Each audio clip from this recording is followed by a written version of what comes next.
Welcome back. Yes, welcome back to the jungles of the island of the shrine of the sun of the moon of the roll for story. Been a long 2 weeks. So many ofs. It's been a week. No, it's been 2 weeks. God, it's been that while. My brain has been addled by the heat. Lots of hay fever as well. But anyway, we're finally back, and just in the nick of time. Last we left our party, they were trying to bust their way into the actual temple itself. They'd made it to the entrance, led by both respective tribes of the island, and now the party are split. For one, it is the middle of the day, with the sun beating down on them, with little cloud cover to sort of break it up, just sort of shining and glaring into their eyes. And for the others, you only have the light of the moon to guide your way. Now, was there someone doing a recap? No, cool. It's me then. Technically, it's me, but I remember nothing but the rage. I Right. can remember bits, but not much. Legit, I was working so much on this that I remember nothing of what else happened. Great. I can give the recap if you want, Chris. I remember most of it, I think. I That's right. I'll remember whiz through it. majority. I'll whiz through it. You So, guys fought something. I just don't know what. Giant mechanical excavation machines. Yeah. that's right. So on one side, the party was stumped by a strange riddle on a door. Not just a riddle, but it happened to be in another language. But not just another language. It also happened to be also made no sense in that language. So they had to apparently work 3 steps back from the letters. So it was a 3-stage puzzle, which was pretty overbearing, since the rest of the time the party had just been killing snakes, pretty much chill. I think I came on too hard with the puzzles. Still, regardless, they had been stumped for so long that eventually a guardian showed up. Rather than a guardian, though, he seemed to smash straight through the section of the ruin, and he definitely was a danger to the shrine. And to the sigil leaf's dismay, he requested that you put it down effectively. And, well, Irina definitely did just that. You burnt it into a crisp, a lit higher. And this was a To bit be of a... fair, that was an accident. Yeah, well... To be fair, that was Llewellyn's fault. Yeah, that's true. You can blame Llewellyn, really. Because he was the one who summoned this creature. But he didn't realize what would actually happen. Apparently, the land is so fertile that these awakened treants can grow to incredibly large sizes. And most of the time, they're nature-loving creatures. This one seemed to be on a rampage, which was, to the sigil leaf's surprise. But Irina, being a living contradiction, plant-like matter, physically manifested fire. But nonetheless, the creature was burnt to a crisp. I rubbed my twiggy arms together and barks. That's it. Meanwhile, on the other side of town, the wizard and sorcerer had teamed up with a dynamic duo to take on a few scrap-looking salvages. The strange mechanical creatures that were going around salvaging bits of rubble and picking through the mess that had been made perhaps days prior. And as soon as they saw you, they thought to take out the trash, and they attacked, throwing huge cinder blocks at Llewellyn's head. Was a moment I'll never forget. But Quite effective. The other half of the pie did manage to defeat them, and eventually, when they collapsed, you saw a strange device pop out, some sort of stone-like orb, and they seem to depict stages of the moon. And so what you have in your hands right now is probably the crescent moon. Yeah. You probably a We have 3 of them. you do. You have one that represents like a gibbous moon, one that's like a crescent moon, And there's another one that seems to be a full moon. Yeah, and it didn't pop out. I was stuffed inside one of those things. Oh, okay, and sure. took it out from the inside. It's true, yeah, you saw the glint of something kind of glowing, but they seem to bear resemblance to the Pearl of Power that Irina has, except they're much larger. They're about, like watermelon size, and they have like a section that's clear glass. Okay. Now, you guys had a different riddle. There was one with strange gnomish symbols, and it told you to find the way out. Yeah, if you want to get in, you had to first find the way out. And the villain took this very literally and started to realize that the symbols represented letters. And by pressing the certain combination in a certain order, you could actually spell the way out. And so he did just that. And ta-da, the door cranked and clicked open. Because this door seemed to be much more mechanical than the other one. Let's see if we still got an image of that.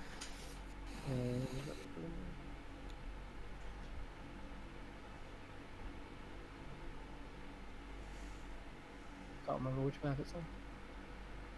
It's on this one. Okay, cool. Yeah, here we go. Yes, expertly done. This huge vault-like door kind of churns open and revealing this temple inside with crescent moon-like designs and patterns in alcoves. The floor is incredibly clean as well, like almost like it's got a polish to it and a metallic kind of sheen. And ahead of you is a room with 4 strange pedestals. But we'll get onto that in just a second, as the other group have still yet to bust their way inside. So, after much taxing translation, the party have finally managed to figure out what the strange elven passage says.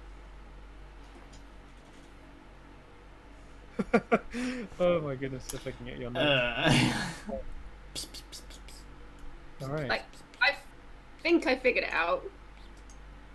I mean, for all intents and purposes, Andy can barely even speak common, so, read common, so she probably would really struggle reading Elvish to begin with. The thing is like one of my warlock thingies is that I can read all writing, and even I couldn't make sense of it. So that says everything.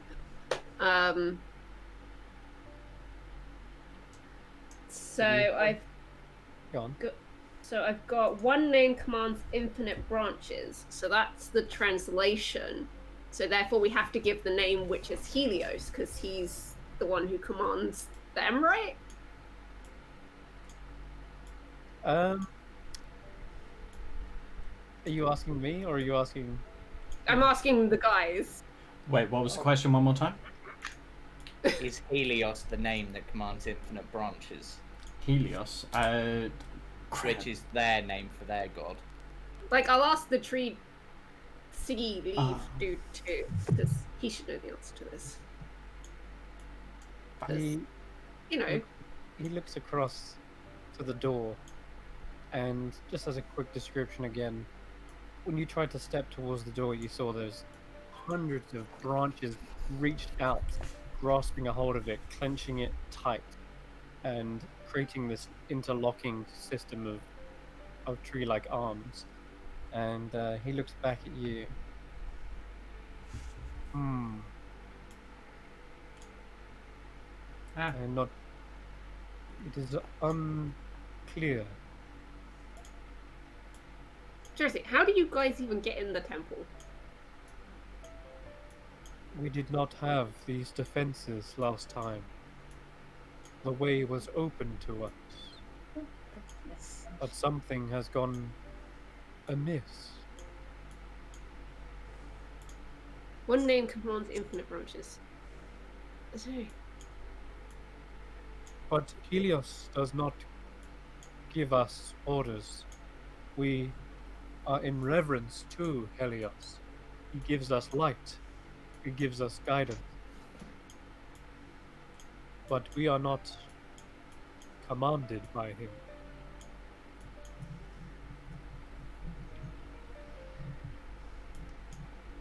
Okay. I'm going to say as an out of character thing, I've got no idea what the name is, but my thought is that it will be something to do with another part of the pilgrimage, so the Feywild, but that's literally as far as I can think. What did we say last time?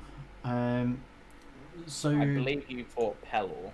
yeah, so there was between Pelor and there was one more that I was trying to think of.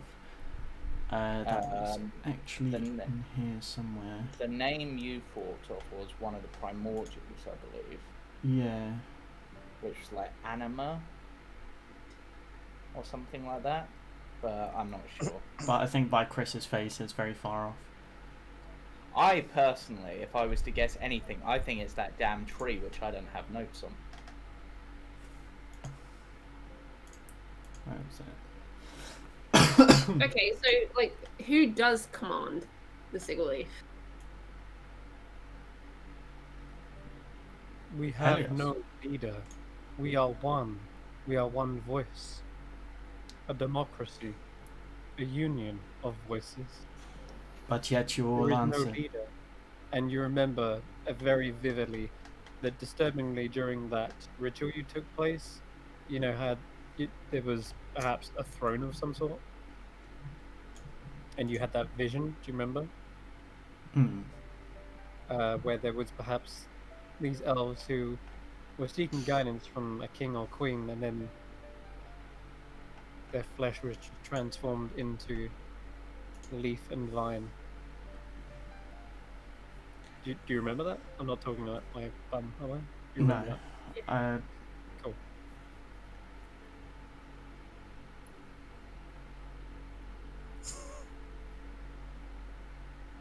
Okay, one name commands infinite branches. So, like, tree, trunk, life, sun, Sigil? sigil, leave. Me alone. Photosynthesis. How do you know that word? I do not know. One name. But I hear it is something to do with trees. Yeah. I was gonna say, roll me a history check. Is it Professor Oak?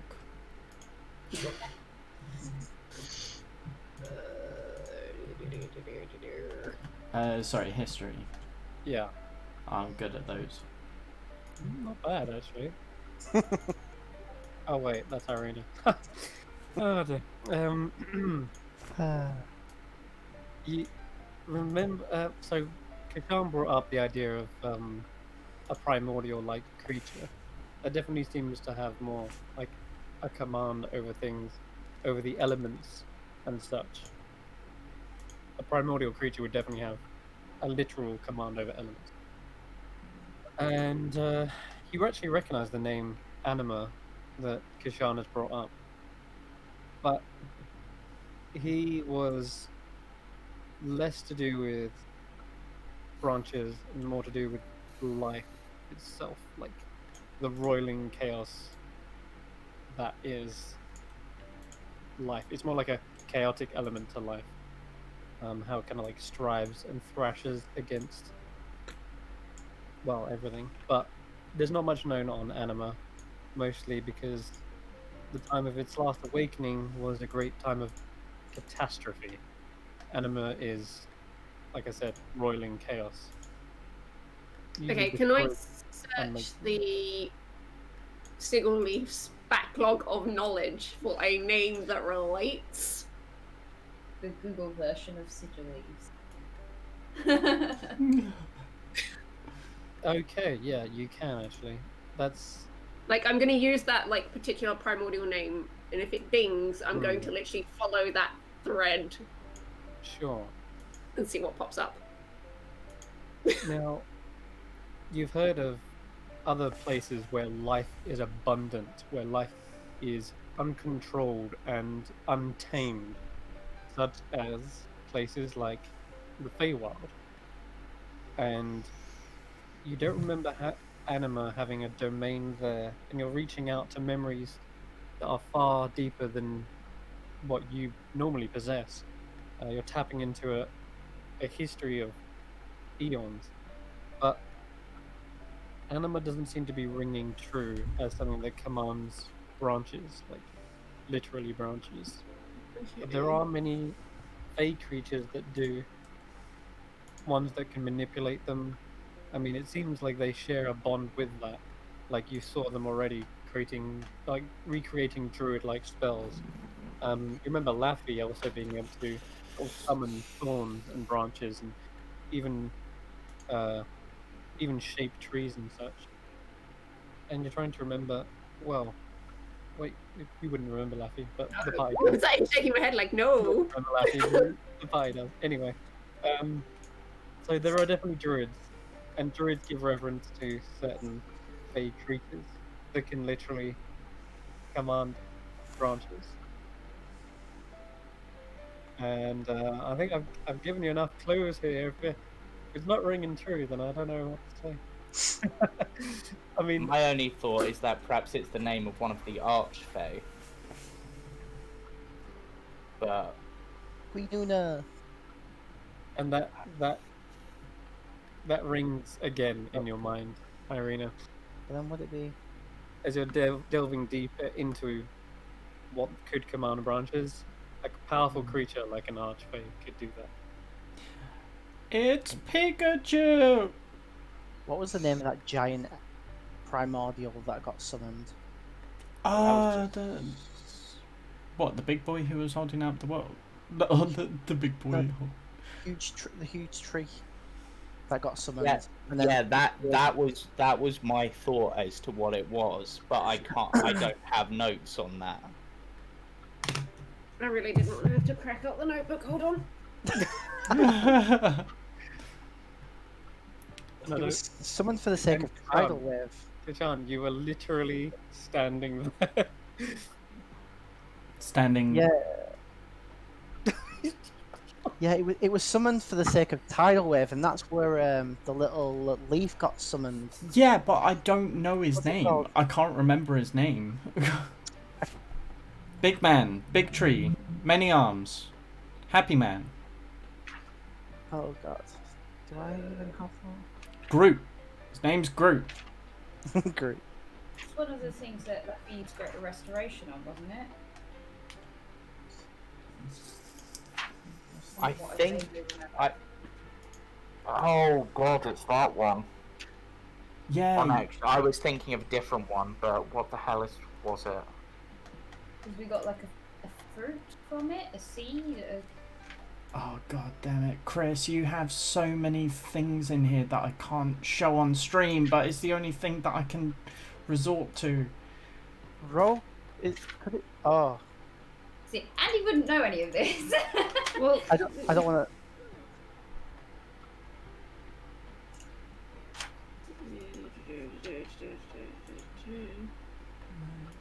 I don't want to. I know exactly which one you mean, but I I can't found it remember next. his name. There's an image, Irina, that you have in your mind's eye. It suddenly kind of comes to mind. And although you don't know its name, it seems like the sigil leaf have indeed come across it. Perhaps in other elven mythologies. Do you I think remember this guy? Yes. I know what it is. I've got the name. Ah, I don't see anything. Neither do I. You're I don't on. want to. I don't want to spoil it if it's Hold on. correct. I've got the name. You don't want to spoil it, but we're all there. Well, our characters literally have knowledge of this. If you know what it is, then obviously out of character, we may not be remembering it. What is it? Relcath. The many branches. His name is literally Relcath of the Infinite Branches. No, that's a stupid thing. No, ignore it. No. I It's got to thought be that'd be a deeper. dick giveaway. I guess not. The thing is, it's the only one of us that was really important to isn't a player now. Yeah. Well, believe it or not, it was important to many great things.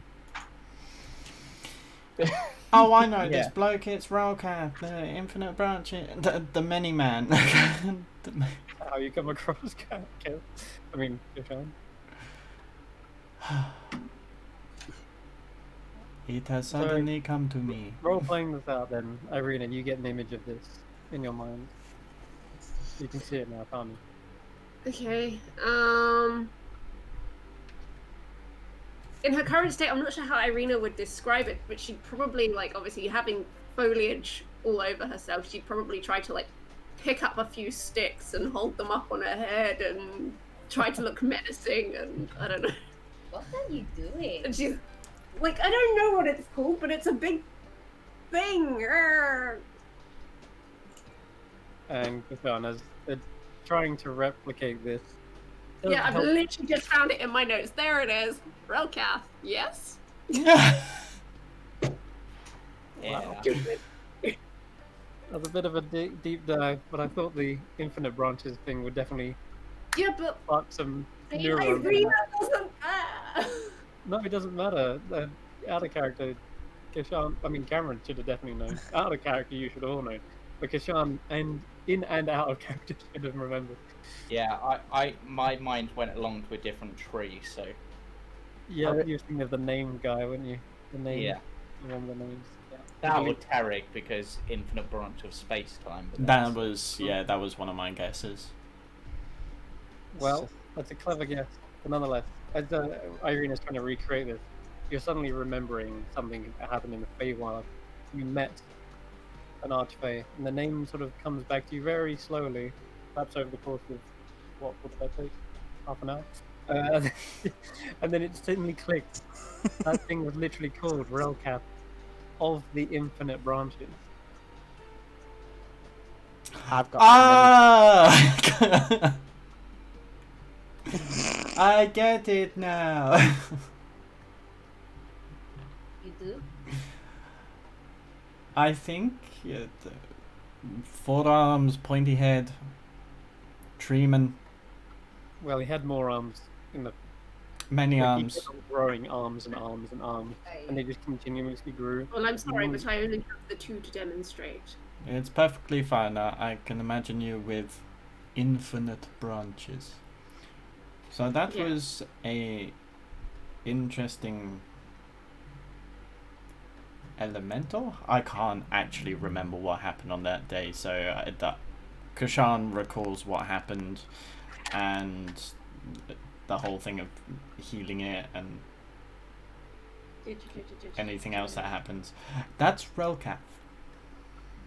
Andy's just looking between you two like, I have no idea what you are going on about. I have got in my notes, tree continues to grow, humanoid shape, arms split off. Relcath, yes.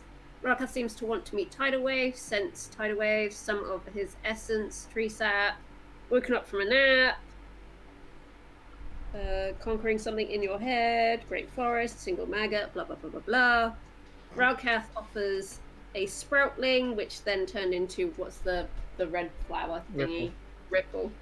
Ripple, yeah. Relcath likes Mevo, gives Mevo his blessing, Mevo grows, now a tiny tree. Yeah, it wasn't just to do with tidal wave. There's a real, very good connection between Relcath and Latham. Where seeds sprout, I can't read my handwriting, Reaper, grow ever bark, fruit friends, fists for foes. That's right. He gave something. He basically gave a little growth spurt to Mevo, It just. and gave Mevo a. Elravan backstory in here. Sheds his icky limbs, holds pendant close. Oh no, that's Elravan. Relcath goes back to sleep. Good night, dreamers. And then the hunger is back. Called you dreamers as well, as if that wasn't a big giveaway. I kind of gave everything away. Oh, dear. It just wasn't important to our He characters. explained that Mevo would turn into a tree ant one day. He explained that you were all sleeping and not actually awake. Listen to Archfey, guys. They literally know all. Alright, moving on. So yeah, Kashan recalls all that after you gave your demonstration and says that's the name. That.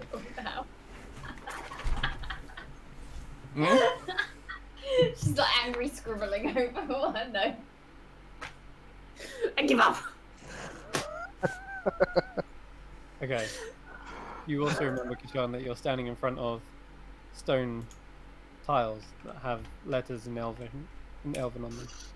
Yes, so I'm not going to do it in person, but in character, I spell out his name. Okay. Making sure the letters are the ones that have been changed. Yes.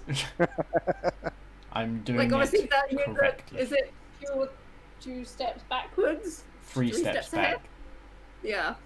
That's a good question. Do you type it in as it is, or do you press the tiles with 3 steps back? Well, the code was 3 steps back. I don't think this one is going to be, so I'll try with that. Or is it?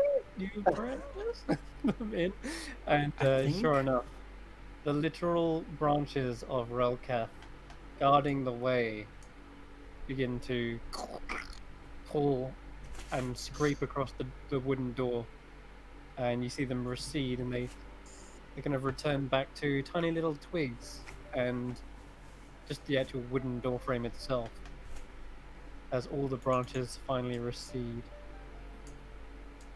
And now we zoom Relkath into has the granted you entry. He commands infinite branches. That means that even here in the material plane, seems like he is quite literally like the patron deity of trees. Which is why he knew great deal amount about the little awakened shrubbery you had known as Meaver. We Yeah. don't have any anymore. No. Or Ripple. Or tidal wave, or Laffy. Or Patience. But we Or had Caravan. Kishan. We had Kishan. He was the one who was Kishan going into the temple. Kishan recalling great information from his previous pilgrimage. And I have recalled great information from my previous pilgrimage through You the have. art of note-taking. We got there in the end. Telepathic bonds with Lavellen. It's Right. called party trust. Okay. I'm gonna see what happens if I move you two onto the players and then move you onto here. See, I don't know where my notebook from that far back is, and there's just far too much that has happened since then to remember it. I have too many notebooks. If it's the same campaign, Yes, Yeah, but I true. have different notebooks for it. I have 3. that is quite a lot. Okay. I'm going to drag you onto the new map. So, I have 1. I have 2. should we be able to see this? 3. Try getting bigger books. I see that. Okay, drag your tokens onto here. Is that loot? That's not. How does that look like loot? It's a tree. It kind of looks like a They're pile. leaves. Or jelly beans? It's blurry. Well, Leaves kind of in front. I could almost like until you like zoom in, you could almost see like the goldy bits as gold, the silvery bits as silver, and then there looks like little copper pieces. It almost looks like a pile of gold. Okay. It's coins, not but- it's not zoomed in for me, so because I'm going through Twitch.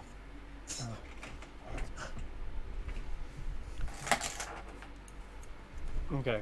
So, as you enter into this room, you can see that there are loads of leaves and kind of like pushed across when you open up the door.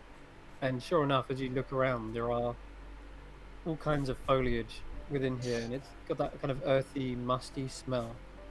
And there is vines and ivy growing all over the walls, hanging from the ceiling. There's this large tree in front of you that seems to have literally sprouted up and out through the concrete of the floor. The tiles are kind of like split open. Nothing has stopped nature from making its mark here. And as you walk in, Irina, you remember looking through the door and seeing just a few feet onwards was a chamber with a mosaic of a sun depicted on it. And I will reveal that in just a second, but that seems to be in a chamber just ahead of you, through like this doorway here. But what you see immediately to your left and right is something that you couldn't quite perceive when you had the grey shirt right up against it. Oh, sorry, no, your grey shirt, the your sword. And that No, it is was my ghost knife. yeah, that's the one. And that is that directly to your left and right are these large mirrors. And they seem to be sat on top of circular like bases that depict the sun. My brain instantly wants to go up and start moving them to reflect sunlight. Yeah. Yeah. I've watched The Mummy too many times. Okay. I mean, it's a standard temple kind of. Well, it's not just that. I imagine they probably did that in the library to get light in when it got dark. Not when it got dark, you know what I mean, when the sun went round the other side of the building. Yeah. I can imagine them having those. Okay. It just makes the comment I put in the chat, links are for Zelda, a bit more appropriate, because this feels like a Legend of Zelda puzzle as well. I'll walk into this room here. And first of all, in absolute awe of this place, because it's gorgeous. But I'll walk over to this foliage, and I'm assuming that looks like there is a mirror underneath it. Very astute of you. There does seem to be some sort of like golden base underneath, and your eyes are also drawn to it because in the center of the room there's a warm light that is shining down from some sort of sun shaft in the top of the ceiling. It's just big enough that it goes through the vines and goes through the leaves and illuminates this one section right here. And this is covered in leaves that you kind of brush away, and you start to see something of a reflective surface underneath, and it shines into your eyes because it's kind of like tilted towards you, right? Yeah. And it blinds you momentarily. It's incredibly bright light. These mirrors seem to reflect it at quite a powerful what's the word? Well, powerful reflection. Well, just get my sickle and just start slashing down. Okay. As you slash away the rest of the foliage, kind of create a nice mess of leaves. We'll just leave them on the floor there.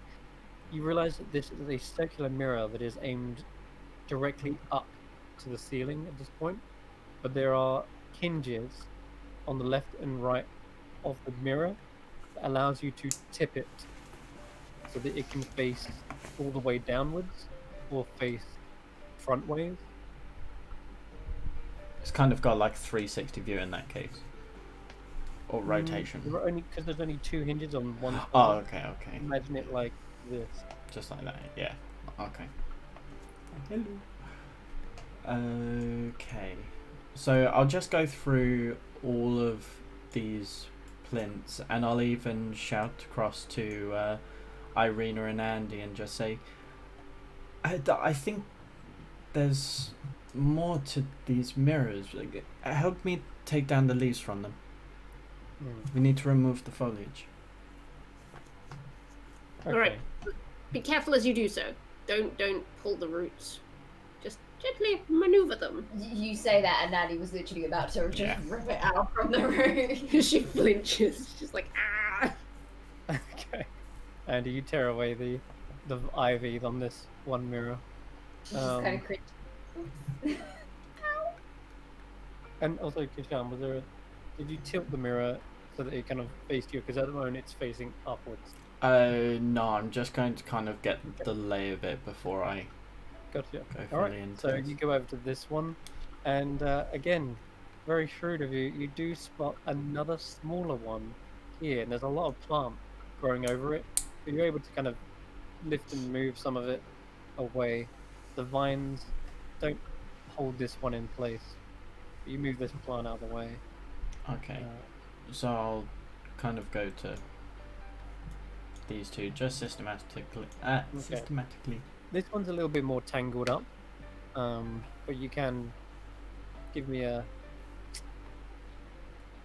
like a sleight of hand check to carefully remove the plants without damaging the mirror. Bless you. Ooh, that's a nat 1. Okay. Well, yeah, you went with it, didn't you? You pull this plant off, and you realize that it's attached to a vine, and that vine is also attached to the mirror itself. It's happened, Chris. It's happened. You pull, and you tug and tug, and it's like, God, this thing's really stuck. And as you yank it as hard as you can, you hear a as the stone seems to have all been aged and decayed so much. The mirror has kind of loosened from the base, and as you yank it off with all your might, Can I try, like, save it, like, reaction-wise? You're holding onto the plant, and you just see the mirror, and everything goes slow motion. But I'd much rather get crushed by the mirror than it break. Well, the mirror isn't actually that big. These ones are smaller than the center one. But you yank it away, and it spins around. You try to catch it, but you're still cack-handedly holding all these vines. You kind of hot potato it from one arm to another, and Can I spend key points? you try to spend a key if you want, but the damage is done because as you hot potato it, you then try to catch it on your head, and it slips off, and you end up, like, I guess, trying to catch it on your head, and you end up headbutting the mirror and cracking it completely. And as you headbutt it, it also lands on the corner of the pedestal, and then it shatters onto that. And just as if it wasn't worth enough, it then rolls away on the floor, and then falls face down, and shatters even more. Basically, you're asking for him to use key points. You've shattered it beyond repair. Yeah, effectively. This thing is all gone. Gosh darn it! Kashan's That's just the one. staring at the pedestal. You've got you're entangled in vines, and you've got like leaves in your hair and behind your ears. I think it's time we went home.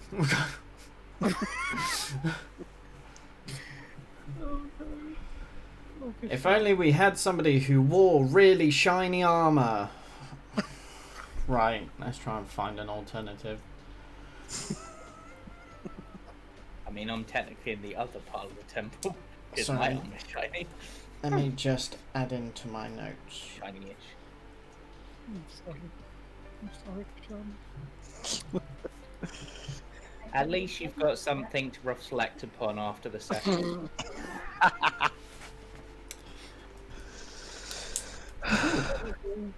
Shiny weapons, doesn't Bane Yeah. have a shield? Isn't that shiny? I mean, we can certainly give it a try. Give it a crack. Shut up, Egbert. Get back in my head.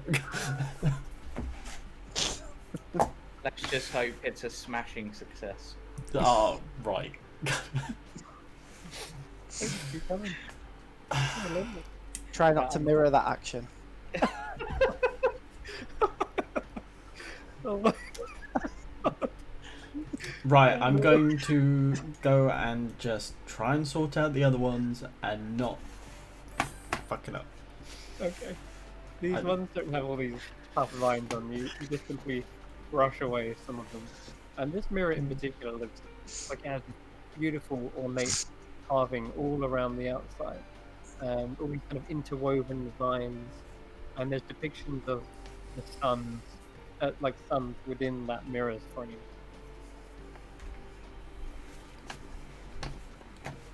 And once again, it sits atop like a turntable of sorts. Depicts the sun itself as well.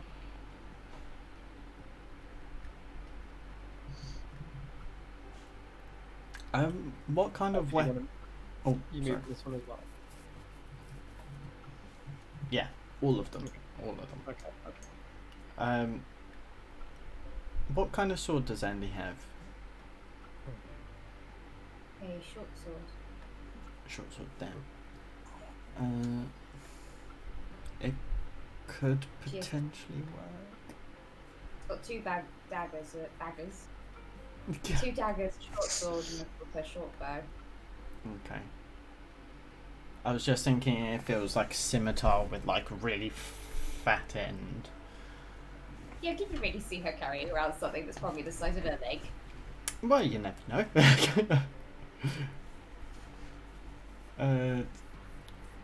Stranger things have happened, like headbutting a mirror trying to take down an ivy. You should have just said you needed help. I thought I could handle it.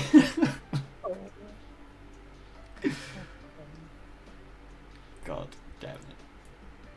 Okay, so let's take a look at the setup of this. There are other chambers that branch off from the central one, Kashan. And just as you were removing the ivy from this, you see a long, stretching hallway with several archways over the top of it.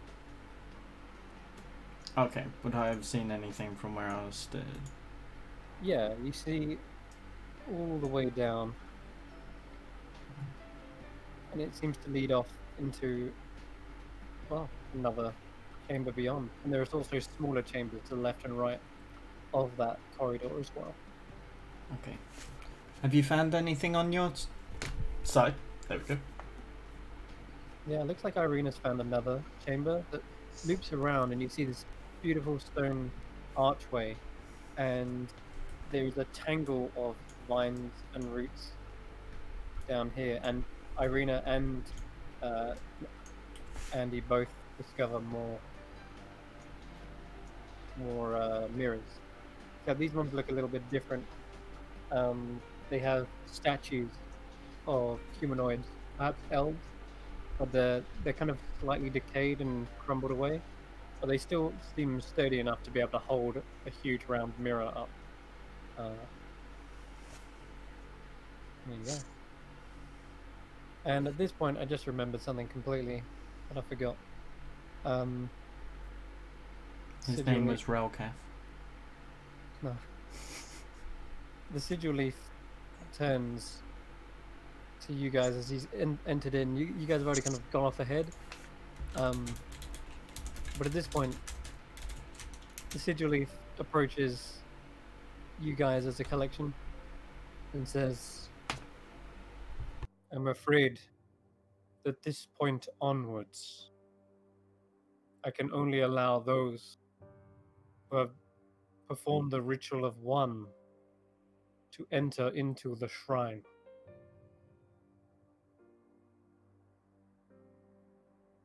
And he turns slowly with a creaking sound towards Andy.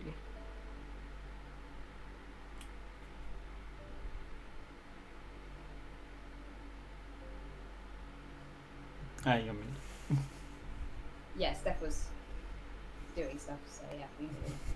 I mean, she's not really even paying attention to him, so she's just nosing around, so. He awaits your response then, Krishan and Irina. Someone fill me in. Basically, he's saying that only you and Kashan can go any further, because I haven't performed the ritual. In which direction is he referring? In to the shrine. This is why I said I forgot it. Shouldn't have even got through the door, but hey, there's that. Okay, well, if she stays in this room, This is the shrine itself. she's kind of already here. Irina, you don't normally want to. You normally would want to maybe argue having your allies with you, but I'm afraid, as much as you try to fight it, there is. In which case, I can't really give much of a response. so Kashan will say, but she's already here. There is a sense of not belonging, Irina. There's a sense of, what's the word? yeah, just unwelcomeness. Is Heresy. Now, heresy, yeah, blasphemy almost. She Uh, is one of us. He turns to She you. will never be one of us. She Hear the- forgo the ritual. She did not wish to be at one in unity with the sigilly. But if I'm honest, That's right. during the ritual, the only thing that I could hear was her music. So, if anything, she is part of us as one of that ritual. The music that she plays from her instruments are, well, can't you all remember the music? Oh, sorry, can't we all remember the music? Yeah. There was a complimentary tune. It's true. But there is a difference between playing along and actually accepting the beliefs, the values, being of one mind and soul.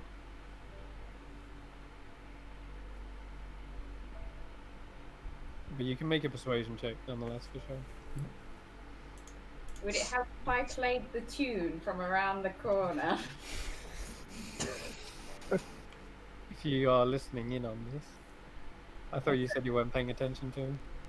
Yeah, but he's a sweet little bugger, so. You can play along if you like. Like a tune. She's just like hiding around the corner, playing it. And Kashan, roll me a persuasion check then. I'll Cool. say with advantage. Yeah, there's a little tune playing along, which is 13? just 13. Okay. Don't you Hmm, hear it, brothers and sisters? I do. The music is there when I think of it.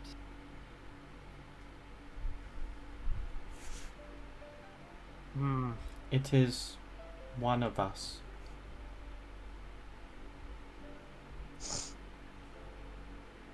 The music? Or your friend? Well, both. My friend, the music wouldn't be here without my friend. There's highly irregular conduct to allow outsiders in. We keep this place sacred. This place is holy. However, it is quite irregular to let insiders out.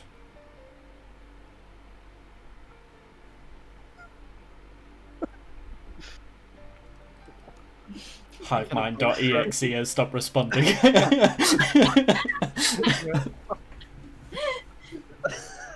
What? Yeah, you kind of just blinked like a few too many times before nodding slowly and then speeding up the nod.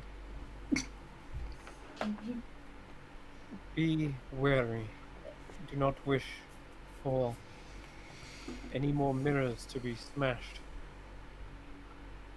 It And wasn't me, it was like that when I got here. Oh, When we got here. roll a deception. That's strange. I swear I heard a smash. No, it Perhaps was it's it was the music. pre-cognitive activity. 16. Right.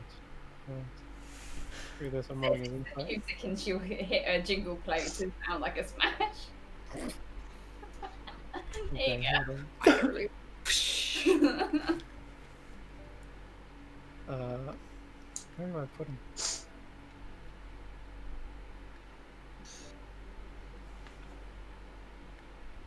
She'll poke her head round the corner. She'll be like, "You do realize they stopped me from stealing, so leaving me here on my own might not be a good idea." Leaving you outside so that you cannot steal from inside is. They keep an eye on me and tell me when to stop. I may hear your music as one, but I do not hear your voice.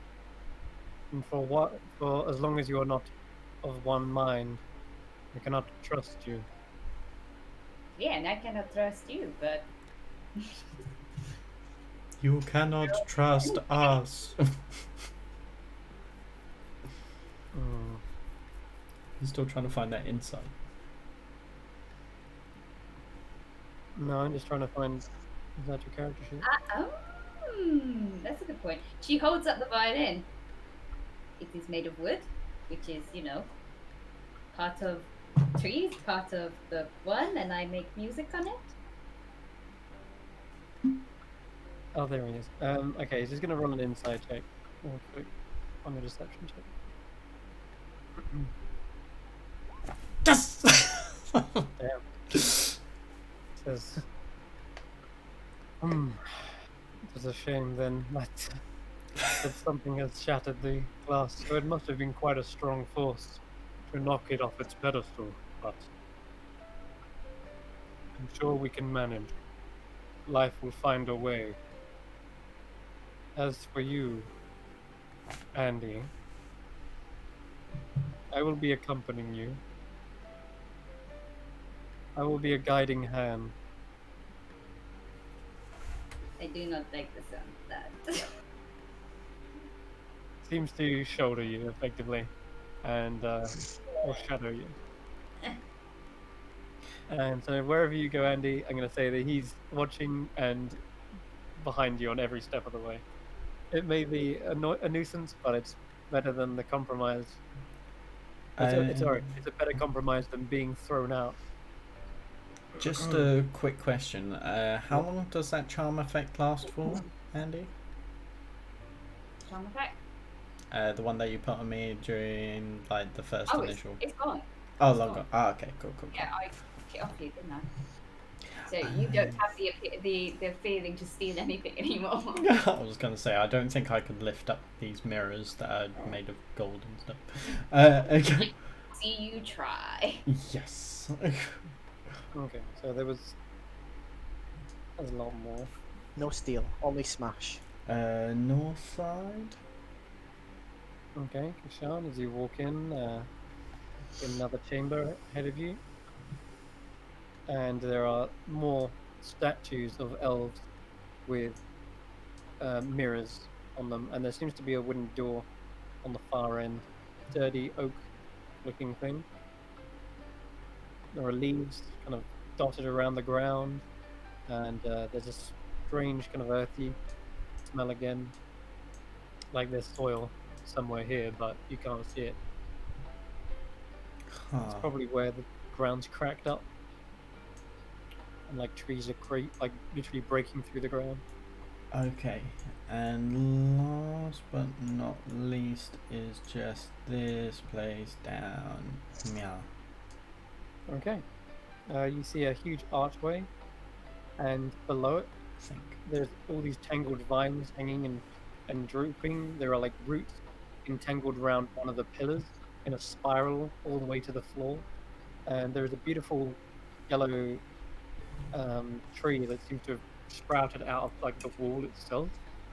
And again, another statue with a mirror seems to be here. Jesus. There's sort of like a wooden paneling to this room. Okay, so he's gonna come out and he's just kind of wide-eyed looking everywhere like, this is very much, this is a lot to take in. I have some theories, some ways that I might be able to get this to work, but if you could bear with me. You know what you need to do? As she says that, Kashan is going to walk down this side and is going to pull this one down so it's facing up. Okay. As in, sorry, facing up from where we're looking, so north. Okay, cool. Alright. You tilt the mirror, and a brilliant sun shaft reflects off the mirror and goes straight forwards. And it hits the back of this one. And there is no mirror on the back side of these, so it sort of just hits the dull wooden frame. And then he's going to rotate this one 90 degrees to the left. Yeah. clockwise. You Yeah. mean anti-clockwise? Anti-clockwise. So. I think I knew what you meant by left anyway. Yeah. Yeah. Okay. All right. You shine this thing towards the mirror, and immediately, Irina, you're struck with this powerful ray. Oh, sorry. Be It careful. surges through you, and Irina, you feel a sudden reinvigoration of life, as if the reflection from these mirrors is somehow empowering the light. And you see Irina suddenly grow to twice their size. You suddenly Oh leaves sprout no! everywhere from you. You grow like a crown of branches. You have like these long leaves kind of dangling from your hands like sleeves. You grow this kind of gown um, of petals, and it just like goes down to the floor and drags across it. And then suddenly it hits the mirror behind Irina, and that light beams downwards and hits that massive entanglement of vines. Oh god damn it! No! And you suddenly see those grow to an enormous, Oh god! I'd quickly move it back. Move it back. and it's already too late. I need you all to roll Oh. initiative. And suddenly, the vines whipping around. You can hear them, and you can hear the ground cracking as these vines sprout up even more. And they start to peek around the corner, and Sigil Leaf is like, "Oh no, Oh no! it does not look good." I'm so glad you let me stay. You're welcome. Okay. At least we can die together. Well, I have a few more lives next. Yes, I have one, and I have barely lived it. Okay. So Irina, you're under the effects of the enlarge spell, which means you have an extra D4 to all your melee attacks. Enjoy. Okay. I'm not sure how I feel about this. You can also look it up in the compendium. I think there's a few other things. Andy's kind of looking at that beam of light after seeing what it did to Irene, curious if it will make her grow up a bit more. Advantage on straight strength checks and saving throws as well. There you go.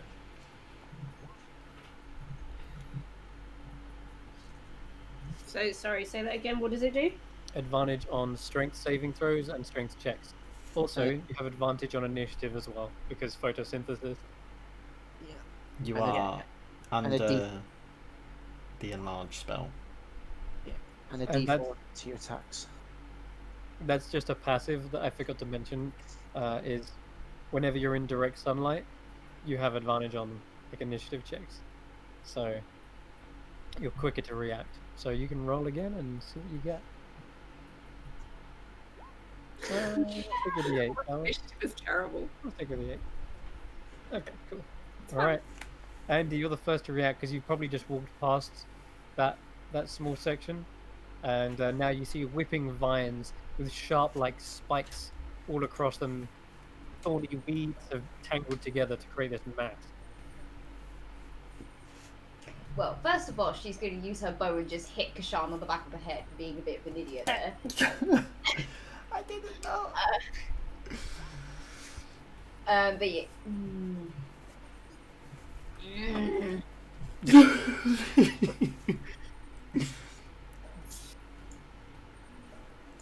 How do you guys feel about fire in here? Yes, You just I see mean, its head slowly turn, eyebrows raised. and you see I Kshan mean, saying, "We do not like it."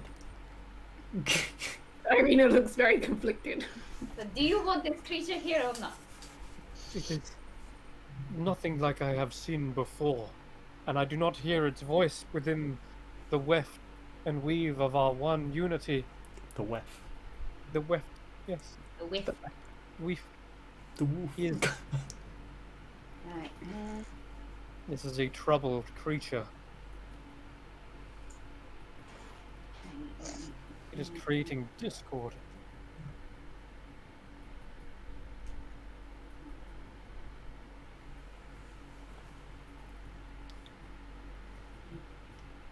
Okay, Andy, getting close to it. Yeah, the thing I was going to do was not going to work.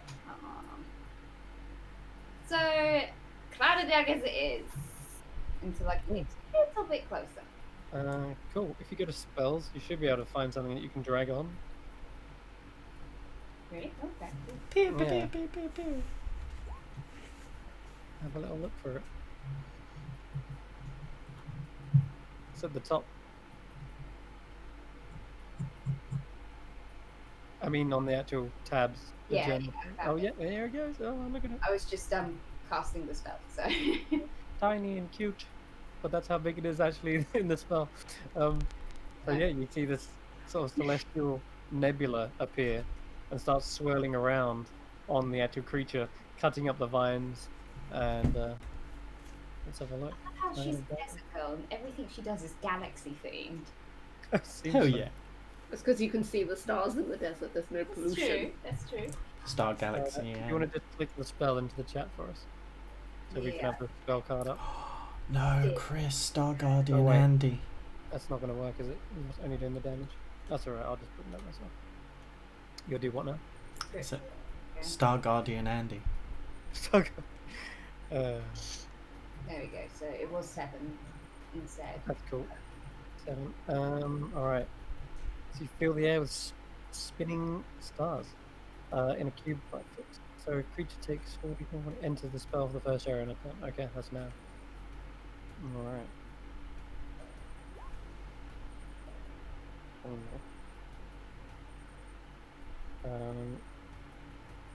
It got 13. Your save DC is what? 16. Oh, yep, okay, alright. So it takes up this slashing damage as this nebula cuts into the vines. I don't think there's a saving throw on that, Chris. It just says that a creature takes damage when it enters the spell's area for the first time you're on its right. turn and starts its turn there. Yeah, you're right, there is no save. It's just Ah. this is a square of death. Do not enter it. Okay, fair. Alright, anything else you'd like to do, Andy? Not for the time being, thank you. Okay, Kushan. Sweet. So yeah, that's a thing. So 5, 10. Oh, I did move it back up, didn't I? So it's not Moved it back up. pointing. Yeah, the Oh, okay, mirror. the mirror, yeah. Sure. 15, 20, 25, 30, 35, 40. Where's your square? Is it just that one? Yes, it's just the one. Oh, okay, no problem. That's all fine. So I'm gonna go slappy crazy. Bring out my Slappy bow crazy. staff. Crack, Okay. crack. Ooh. Ooh. Alright, you get a good hit with the first one, and 12 bludgeoning damage to it, but then straight after that, the vine wraps around your staff, and you try to like pull it away, and it's like stuck and entangled with it. And can I get a Constitution saving throw, please? Hmm. No, Yeah, look. you're not allowed. You created this thing. Please. Please. Hmm. Stand. Or is it? I need a blow. I'm fidgeting. And bonus action, flurry of blows. Kia. 14 does that hit? Yes, It does. Oh, sweet. it's quite large. Very hard. Oh, I also realised those should have been at advantage. So I'll just roll twice. The first one's for the first hit, second one's for the second. They're both 18s anyway. Okay. Alright, as you come around the corner, something you notice, past the vines, where that beam kept shining, it seems to have hit something else on the back wall. You know that beautiful tree I mentioned? Oh no. Suddenly pulling itself out of the actual... It's pulled itself out of the wall, and you see its roots finding feet on the ground. Oh, we got more company. Okay. It is. If this does not kill you, I will. It's go. Wow.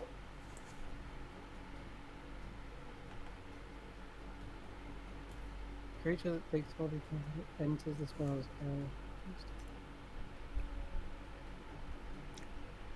or starts its turn there. So D10 damage. I'm just reading Cloud of Daggers. Dagger. Oh no, 44. Or starts its turn there. Yeah, so 44. Yeah, I read it wrong. So it's supposed to be just like Spirit Guardians, where if you start your turn there, then you take the damage. You don't get to double up on it. Means basically the damage it took was just right then and now. It is And stunned. then on future turns, it will take that. Exactly, yeah. But it's stuck there. The vines that kind of like whip and wrap around seem to suddenly freeze up for a moment as the creature is stunned. That doesn't stop this one though. Fine.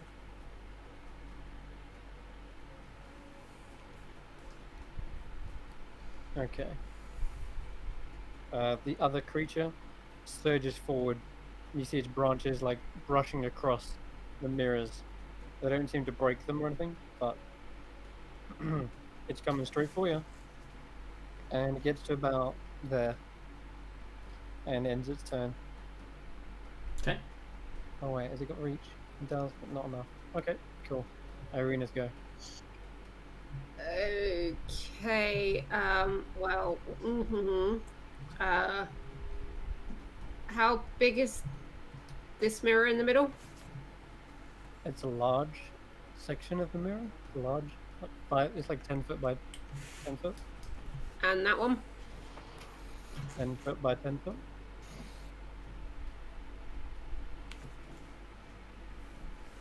It's a large creature. It's a mimic. Get it. It's a large mirror, yeah. It's about 10 foot tall. Yeah, I just want to. Yeah, I'm gonna go here, and I want to try and turn it. Actually, that's a bad idea. Yeah, well, I'm, The light's no longer bouncing off now. yeah, this one right here has been tilted back up to the ceiling. okay, it's just Yeah. when it, like, this one started to grow. I didn't know that. That's fine. Okay, in which case, my movement's still the same, yeah. Yeah. Irina smash. I'm just figuring out movement-wise. Because I was here.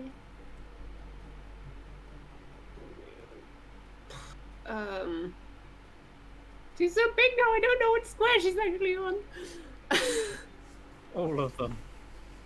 Okay. That's fine. I'm going to go here then, and They're big. that's too big. Oh. And because I've range, I'm gonna fire off. Can I see this one at the back here? Or Yeah, you can. It's see both? clambering. Yeah, it's clambering over the other one. Okay. I'm gonna take 2 shots at this one in the front and 1 at the back. Okay. So, oh, hello. No, that's not what I wanted to click. Brain, please work. 1. Oh wow, that was terrible. Oh, natural 20 though. So those 2 are for the front one. 1 obviously misses, I'm guessing. Okay, yeah. The first one just sort of, again, it's really hard to sort of use your magic in this form. You're not quite as used to it, but so the first one sort of just an explosion of leaves happen. As I mentioned, you had like these long sleeves over your hands, so it probably just exploded your arm off, and all the leaves fluttered to the floor. The second one now had the clear shot, as you can actually see your hand. Fires straight and hits it for flipping out. 21 points of damage. and then 27 at the one behind. Yep. That takes 9. Okay. Um, Arcs through the actual hole that you just made with that, and then strikes towards the other. that is my turn. Okay. Finally, Sigilly. Let's see what he can do.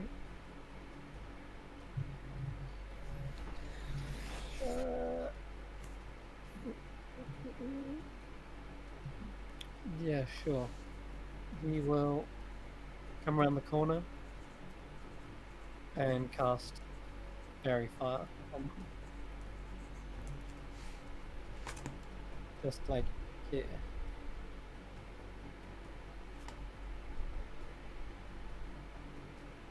Ooh, one. So the one at the front is suddenly coated in this green aura that like highlights them incredibly brightly, giving you guys advantage on all attacks against this one. Ooh. Okay. All right, Andy, you'll go. Okay. So is this bit here, is that blocking the two sections off, or is it an archway? It's an archway. Okay, cool. Yeah, you just saw an Eldritch Blast fly through it. Yeah, I just wasn't completely sure. But she's gonna get the big guns out. Not sure how our plant friends are gonna like this, but she's gonna get out her magic starry weapons and the magic missile. Okay. Oh god. One set Oh, of there them. you go. That looks. Ooh. So yes, she's at the temple of sun, and she's bringing out the stars. Sun is technically a star, so Star God. Yeah. yeah. Perfect. They're All all right. associated with night, of course. Same difference though. Towards the big one. Okay, cool. All right. You see them sort of spin in your cloud of daggers as well, and then as they circle around, they seem to all land their target and impact straight into the vine, shattering it into more and more pieces. Still, though, I'm going to say it's reduced in size somewhat. Like here. Nice. And you've basically cut up most of the vines there. Alright. And there's one more thing you notice as you're firing the stars off. One of the stars, just one of them, the darts, fly past the creature, and you've not known these things to ever miss before. But one of them circles around the cloud of daggers, spins around Kashan, whizzes between you and the sigil leaf, and then flies out towards the door. So it kind of takes this path. She just goes, "Where are you going?" Yeah, the battle's this way. Whizzes out that way. It is right in front of you. Why are you going that way? Huh. It seems to flare as it does, like burn brighter at your yeah, freedom. Stars are in their teenage phase. They are rebel. Yeah. Okay. Can't get them to do anything. So where did After they that- find? They went round and They went out this. They went out the door we came through. Exactly, yes. Alright, Kashan. Okay, so I'm just going to keep on wailing on this one. Mm-hmm. And with advantage. Yeah. 29. Yeah. 24. That's all hits. Bonus action. I'm not going to spend a key point for thingy, but I'll just kick it. Okay. Kick it real 21. good. 7 points. Alright. So that'd be my 7. turn. That's 14. 7. Okay, you've just beaten up almost all of these vines, smashing them to pieces. And it is just barely holding together. It looks like it's diminished to about this size. Actually, yeah, you know what? It's not in the cloud of daggers anymore, though. But it's still a large creature. But most of the foliage has been just punched away. Powerful strikes. End your go. Yeah. Yay, I finally get one. Jeez. Okay. Cool, that's my Okay. A 17 to hit you. with disadvantage. What? My cloak. Oh, yeah, cloak. Yes, of course. You gotta remind me of that sometimes. Oh, no worries. I actually think 17's a miss as well.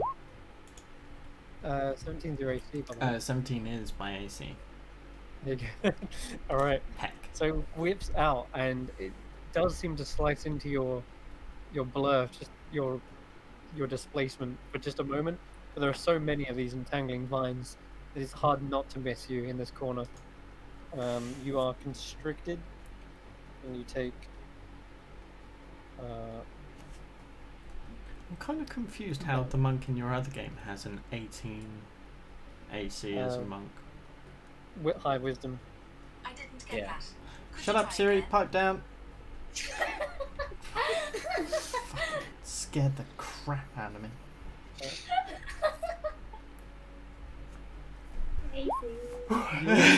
No. You take 23 points of piercing damage, Jesus. Okay. and Right. it's like a mix of bludgeoning and piercing, and you are like grappled and restrained as well, which means that you're not restrained. So I'm not restrained. You're grappled, but not restrained. Because, well, what you see happen is, as the vines grab around you, pulling you up by your neck, grabbing all of your arms, trying to restrain the punching, you suddenly hear a crack from Egbert. Egbert! It's just a small little. No, not Egbert. Wait. I don't think you are under the. No, because Egbert's already got the other one. Oh, yeah. No, you are grappled and restrained. Why? God, it gets confusing. But you basically, Egbert already took one effect from you. Do you remember? Yeah. Leafy effect. Yeah, which means you can't take like more than one right now. Oh, So, because it's yeah. once per day or something like that. It's not once per day. It just can only hold one condition. Does that make sense? Like if you get hit with 3 conditions, you get affected by the third one. So the first one you're affected by. The second one he takes, or it takes it for you. And if you get affected by a third one, then you're under that. Egbert has a permanent condition on it now. Yes, effectively, that's exactly right. Egbert has a permanent condition on it right now. So, Kashan, you are restrained and grappled. Okay, which brings us to this thing, which is in range now, because the other one's small enough. Oh, yes. Okay. There is still a latent glow of, like, magic on it. Well, light. But it seems to be fully glowing now, even after the mirrors have been turned away. And as it approaches, it natural one. It's cool. Nice. Okay, did I do my other attack on the end? No. That's fine. Okay, it's gonna go again. Oh, it's got advantage, sorry. So that would have been a 14, which is still a miss.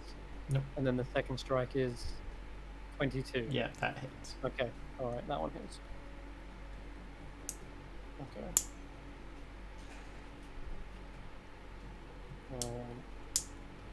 Oh, boy. Oh boy.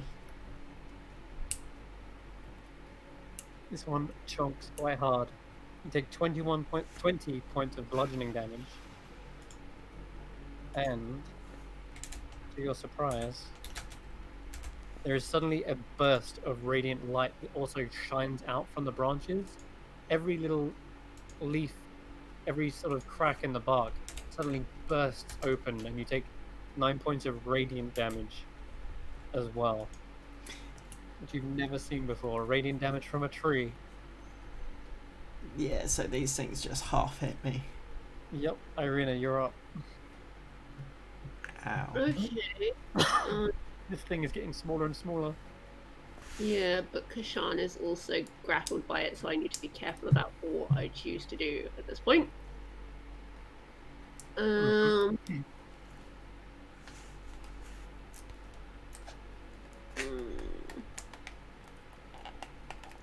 it. I hate when this happens. It's both a blessing and a curse. Okay.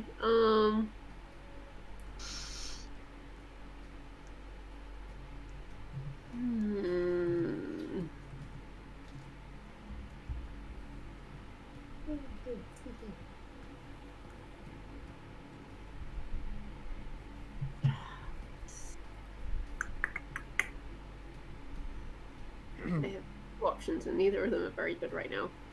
I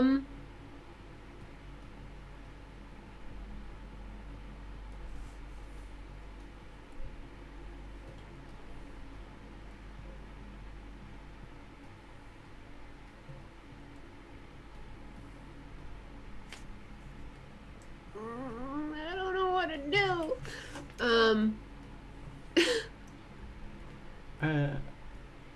You still have a weapon, don't you?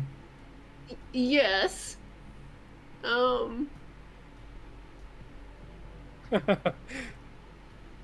That's something you don't know about.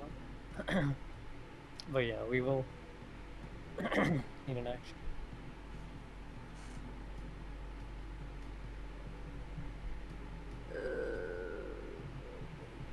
I can get to about there.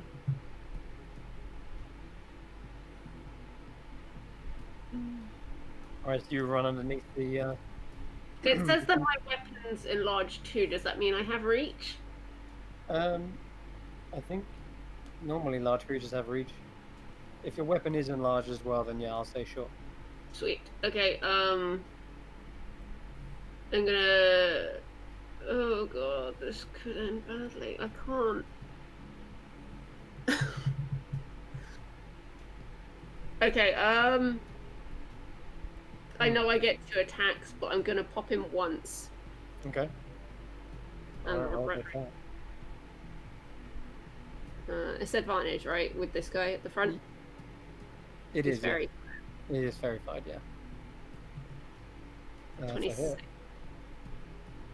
That's 5 piercing plus a d4. 6 points of damage. Okay, it's looking very small at this point. You've cut it down to like a bare minimum size. How healthy is Kashan looking? He's half health. Okay. I won't role play it again. I mean, he's bloodied, yeah. Yeah. You have fire resistance, don't you? Eh? Yes, I am. You do. Definitely fire resistant. I don't know. I can't remember. There was a thing on the boat where. I am fire. Okay. Do it. Yeah, do it. Potentially take no damage if it's a dex save. It's, Yeah. Is you it a take dex? no damage. Yeah, if it's a dex save, then YOLO. Because I take half damage regardless, so. Except he's restrained, so no movement. 28 on him. That's a hit. You know what happens. Let's do this. There's the d4 and then 2d6. Oh. Not And boy. you can double that. Roll me another 2d6. Oh no! Oh I guess in a way it's double 10, so... Hey, that's not... Yeah, because it's not like you crit, it's more like he has definitely got a weakness to it. Fire takes hold of this awakened mesh of iron, and you see the fire spread rapidly, burning up every inch of it. And Kashan, you made a dex save, didn't you? I can make that now. And Yep. does the one behind it need to make a next save too? It does. It does. And that technically means I do as well then, because I'm the same Yes, distance you away. do. You are next to it. Yeah. In the spirit of fairness. What? Alright. Oh, Irina! Burnt by the fire you control, you take also 20 points of fire damage from your own fiery explosion as this thing erupts. Why am I taking 20? Because you rolled 10 on the 2d6, and you have a weakness to fire in your sigil form. I thought that's why I rolled twice though. Yeah, just to realize you don't roll twice, you roll once, and if you have a weakness, it's double to what you rolled. Okay. I did 20 for this guy, trust me, he's Okay. got posted. Fine. And this guy also I've done did 20. I've done it. Trust I me, believe you. You I did believe you. It's fine. Moving on. 40 damage, regardless. The moment this thing lights up and explodes, yeah, you just hear. Well, no, you don't hear, but the awakened vines hear. To a fire elemental, fools and fuels are one and the same. This thing has exploded. The awakened tree behind it is also set ablaze as well. Kashan, however, by some miracle, ducks up into the corner and evades the entire explosion. The sigil leaf is like, no, you must not burn the chosen. He rushes over to, even though you're clearly on fire, Kashan is rushed over to, and the sigil leaf will cast Cure Wounds. Oh. And you start to see a mending spell, like repair some of your wounds. It's Thank not you. great, but it's 5. Like I rolled literally minimum on that. It's probably because he's next to the blazing heat of Irina, it's diminishing the magic. But nonetheless, that's going to be his go. Andy, you're up. Still got one more tree to get rid of. Right, okay. Yuck. 15. There's me, squeezing in. I lift up my foot so she can walk up. And I'm gonna go with another round of my doodads. Having to More. probably jump to get over the top of Kashan's head to do so. Yeah, sure. Or, just jump on the shoulders, his shoulders briefly. Well, he kind of like jumped up into the corner of the. To evade the fire, he's probably on the roof, like holding on to some vine. Oh. Okay. I got you, I guess. 15 points. With that, you start to see it breaking down the tree.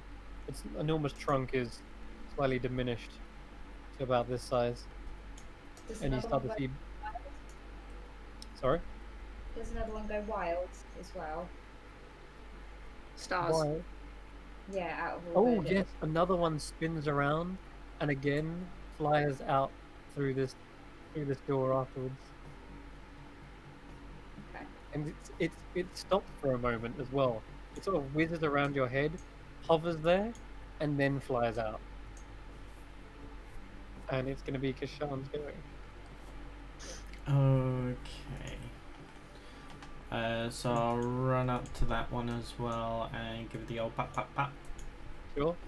Swing from the branch, the vine you were holding onto, rush up to it, Yeah. smashing your fists into its sturdy trunk. But I'll start with my stuff. Okay. 23 That's okay.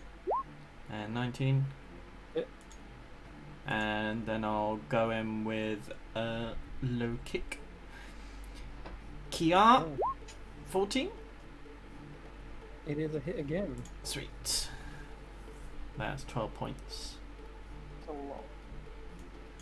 So overall, that's 40 damage. Just to Yeah, say that for was- now. Really? I just Yeah. did Oh, Jesus. it. It's insane.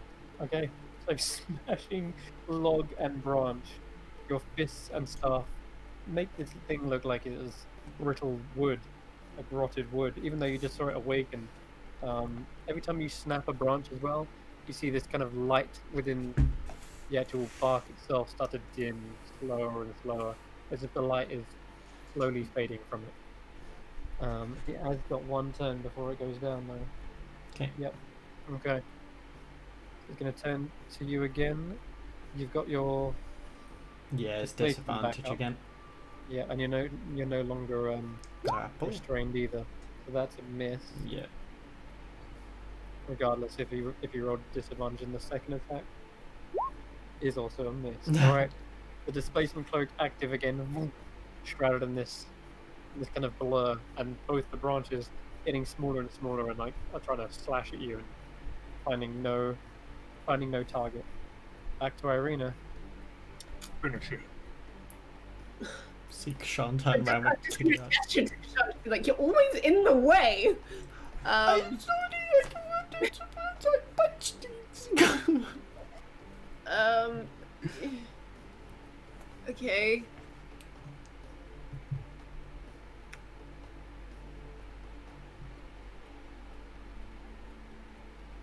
Alright, she's gonna try something she's not very good at, and she's gonna pull out her short bow and take a shot with Oh wait, no. Forget you had one. Yeah, I can't use Candlewick again, otherwise there's gonna be another explosion. That's fine. 16. You're not in the range this time. 16 is actually a hit. And you know what triggers when that happens? 5 points. As a bolt thunks into the trunk. Does the D4 still count as well? Or is that Yeah. only Well, enlarge. No, I'm pretty sure Getting it's a only melee melee. attack, doesn't it? Yeah. It just yeah, triggered. Only melee. Yeah, I know, I'm afraid. Okay, that's fine, I just want to check. Alright. It Says doesn't you- specifically mention melee, it just says it grows, and while these are enlarged, the target's attack deals 1d4 extra. Does it? Yeah, that's Yeah. that's why I was Okay, then. asking. Sure. Then yeah, sure. I can't actually look at the spell because it says 404 error when I actually look at it on. It only does one. Yeah. Oh, Okay. did you hear that? It's 4d4. Error 4d4.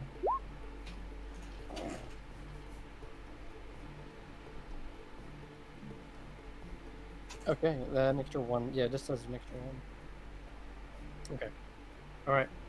It is still barely alive, though. Even after that. Might be up to this guy. You see him rush over. Suddenly, his arm turns into a large, like, mallet. Like, literally just Oh, throws that's cool. into it. And then he's going to cast... what's it called? Shillelagh on it. And roll to attack. Good old shillelagh. Yup. She like. What's that? 2 hit. 3 plus... Okay, it's not hit. Alright. Not as cool as Zappy shillelagh. Oh, it's gonna hit. I hear you like trees, so let me beat this tree with another bit of tree that I've enhanced with tree. Yeah. It's treeception. Yep. And it works tremendously. Oh, And God. you shall get beaten by 1, 2, 3. That was a really good pun. Okay. Alright, no, I'll just end this combat right here. I will turn this combat around. And this literally ended anyway. With that, he brings down this hammer and smashes through, splintering the bark into pieces and leaving all these petals lying on the ground. I'm sorry. And he sort of apologizes and kneels down to the tree and perhaps says a small prayer that is echoed in your mind, Irina. Return back to your slumber, guardian of the shrine. We are not here to hurt you. And he's gonna... I'm curious if my stars have completely gone or if they're hovering outside, so she's just going to have a look. Roll me a perception check. Naturally. Oh boy. Okay. Speaking of stars, you've seen through time and space. Best get your notebook out. Funny you say that. Because no. quite literally, these stars have flown off in their own direction, perhaps of their own accord. You're unsure as to how or why. You haven't noticed a sentience to your... Well, have you? That's the question you start to ask yourself is your cloak sentient? Maybe? You remember seeing a hand weaving it together and actually enchanting it with the stars themselves. The cloak is your mother? She's like, Mum? But the magic of the missile are just barely visible in the bright morning, sorry, not morning, in the bright noon. And you just spy them arc over and and land into nearby bushes. Okay. When I say nearby, what I mean is you literally spot them go all the way down the temple and land into a tree line some distance away. So I'd say nearby. It's within vision, but it's all the way down the steps.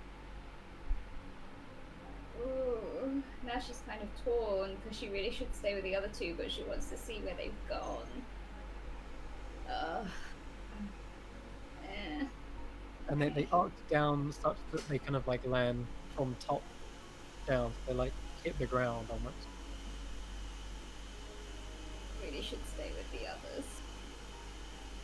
You are part of the one. You must stay with the group. Don't you start. So To it when you entered. when they impact, I'll say that you also see a slight silvery flash. It's shiny. I'll be back. Okay. Andy rushes out the door whilst everyone else is like recouping and trying to like tend to their wounds. Andy's the only one really unharmed during that whole fight. I mean, it's literally done a stop, drop, and roll. Okay. Unfortunately, rolling in dry leaves really doesn't help the situation. No, it really wouldn't. But hey, you can make really good s'mores now. Hell yeah. Yeah. Anyone got any marshmallows? Just hold it over your head. Okay, so what you spot is a silvery, shining, like round thing, and it seems to be just stuck out of the dirt. As you're approaching, you can see that it's sort of surrounded by bits of rubble. And Okay. you kind of pick through the rubble, and it looks like there's these mechanical cogs, like they're sort of round, made of wood, but they've all fallen apart. And there's these like perhaps mechanical limbs, planks, but they've all kind of crumbled into the ground, and it's almost like submerged in the earth. But the one thing that does stick out in the center is this shining silvery orb. And I'll just, if I'll paste into here. Has my hearing gone, or is it his microphone again? Yeah, he's gone a bit muffled again. Okay, just checking. He was fine a minute ago. Here we go. So this is kind of what you see. It's more of an orb shape than that. And it looks like a pedestal, but Kind of looks Yeah. like the moon. but you see it kind of laying on the ground there, in amongst all that rubble and cogs. Yeah, should dig it out. Okay. As you place your hands on it, there is a flare to your cape. My cape has a glow up. It does, yeah. It suddenly, every little star on it twinkles brightly, like flaring and flashing. And that is where we'll take a quick break, This is not the time for party tricks. because I just really need to pee, and we'll jump to the others afterwards as well. But yeah, your cape is just sparkling wildly as you grab a hold of this thing, and we'll Indeed. see what that connection is when we come back. All right, I need be right back.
All right. Welcome back. Okay. So we've just seen Andy pick up a strange silvery orb that's glowing with some sort of latent magic, and as she picks it up, her entire cape has just begun glittering in sparkling starlight. There's definitely some sort of connection between the orb and your cape, but we're gonna leave you there for just a moment as you're wondering what these scintillating lights are. We're gonna jump back to the others. So meanwhile, you guys have entered into the strange temple. The moon crescent shapes are seen everywhere. There's depictions of the moon in every sort of nook and cranny you look in. And before you is a large, open, circular chamber. A set of steps ascend to a higher platform, and there looks to be 4 different pedestals in the center of them. Hmm. And there's also something else. A large pillar in the center of the room goes all the way to the ceiling, and there is a soft, silvery light glowing down this pillar. But right now, you've been kind of tracking through the mud and currently leaving stains wherever you go with your footprints, because this place is like polished clean. And as you're stepping forward, you see Rip Dip just like, jumping around. How cautious do we want to be in here? But how often do you come in here?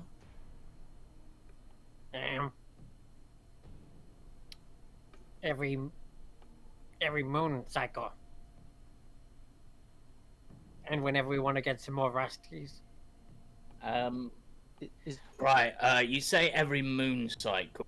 Which phase of the moon? Like, is it when the moon's like a big ball? Is it when it's a crescent shape, like around here?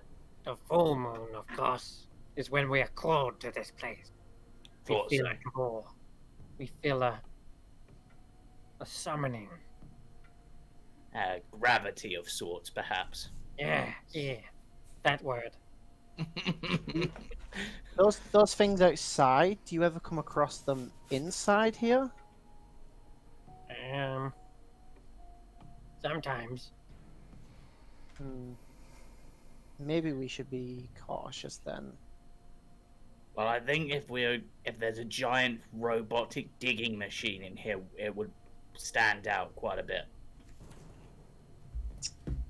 Yeah, I'm tempted to conjure an elemental. One with brushy brush. What? Ones with brushy brushes.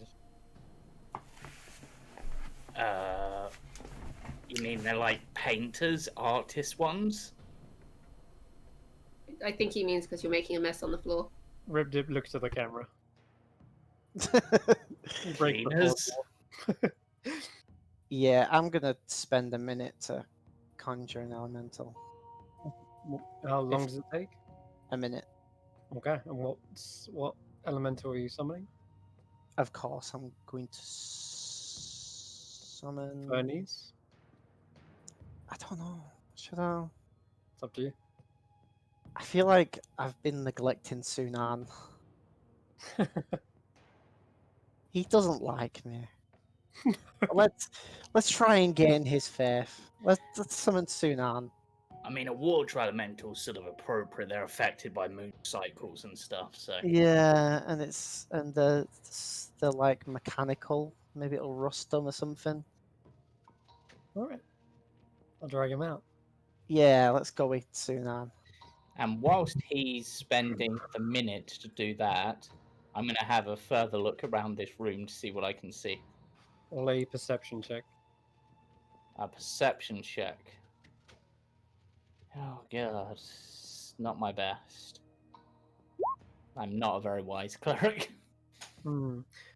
Probably more distracted by the ceiling. As soon as you enter into here, you see, once again, I'm going to use that word, scintillating looking lights everywhere. All over this domed ceiling are flashing, twinkling lights.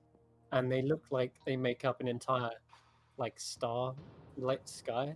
It literally is like looking into the night sky. but you can tell that there is a ceiling there, and that they're just sat on top of them. But they give off these silvery twinkling lights. It reminds me of a book I read once. No. Right, so we've got moon. I sort of look at Rip Dip and be like, you know what? I'm just gonna ask the question. That ceiling up there, does that change at all, or does it always look exactly like that? No, it looked like that long time, most time, all time. You said I could see stars up there. Can I see the moon? You cannot, no. What I will say though, as you're looking for a moon, there is something you see directly behind you. As you turn around, probably because the water elemental is summoned at this point. You see on this tiny little section of wall here, There's a moon symbol of some there is kind. a symbol of the moon, yes. And it looks like this. Oops, it's not that way. It's like that. It's not the Yeah, side. so like this. it's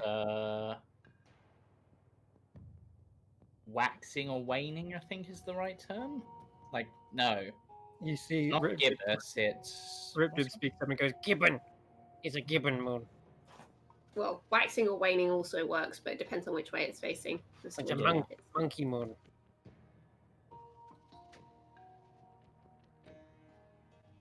I just sort of look at Rip Dip and like, was that an attempt at humour? Us humor. He Like, genuinely jokes? believes it's gibbon. Ah. So, I mean, I don't know why they call it that though.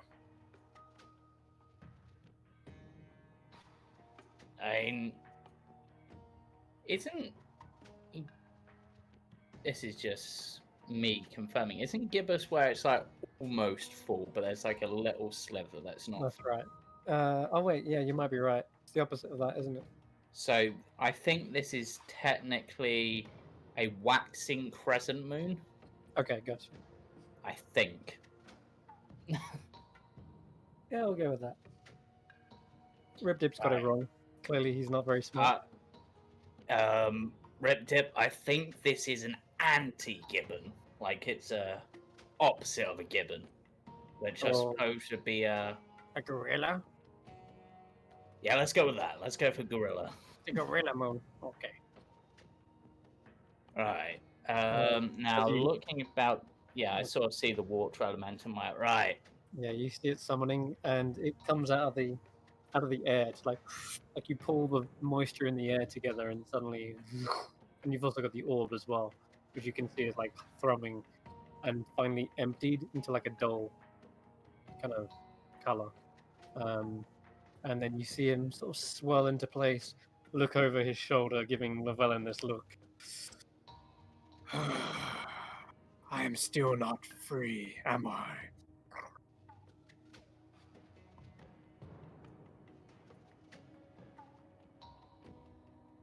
Mute it. Yes. Not permanently. You are free for a given time for now, but I do have a plan to permanently free both you and Fernice. She has agreed I to shall help not me. serve you permanently. That's fine, but if you help me for now, and if anything was to happen, you continue to help, I'll help free you, as I have given my word to Fernice as well.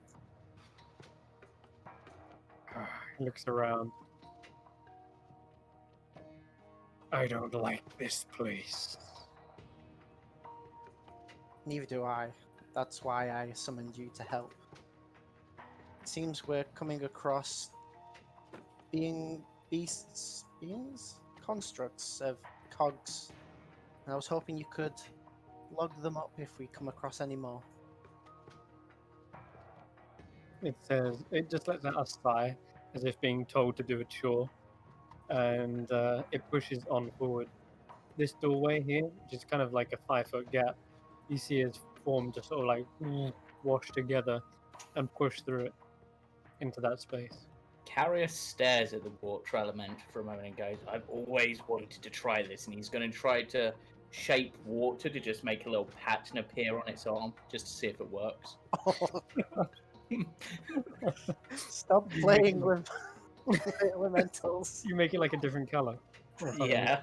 I'm just going... It's... Actually, what I'll do is I'll shape the water to spell his name out in Aquan because I speak it. Because I speak Primordial. Oh, that is kind of useful. Do you think that's funny? No, it was more just seeing if it was actually possible, because I know this is just a thing I've heard. I've heard that whilst you're an elemental of water, some parts of you don't actually count as water for the purposes of certain magic, so I just wanted to see where I stood on that. If I offended you, I'm sorry. Curiosity killed the tabaxi, but that one's not here at the moment, so at least we should be safe. My Don't body water is shame. water. My form reacts to magic. Just Fair. don't Fair. get me cold. I will make sure not to freeze you. I don't really have much access to ice magic. I'm more zappy-zappian. Water shaming my elemental. But I've actually, considering we're in a temple of the moon, I'm gonna ask the question: are you affected by phases of the moon like tides are? Yes, the moon is in tune with the waters. Well, We That- ebb, we flow. The moon You is a know- natural part yeah. of our existence. Without the moon, there cannot be waves. And without waves, the sea would be bloody boring. Yeah. Oh, Boredom. And he turns around towards the villain again.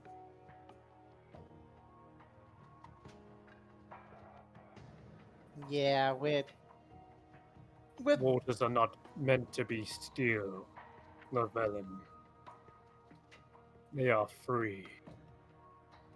I'm trying, right? I have a plan. Trust me. Mm.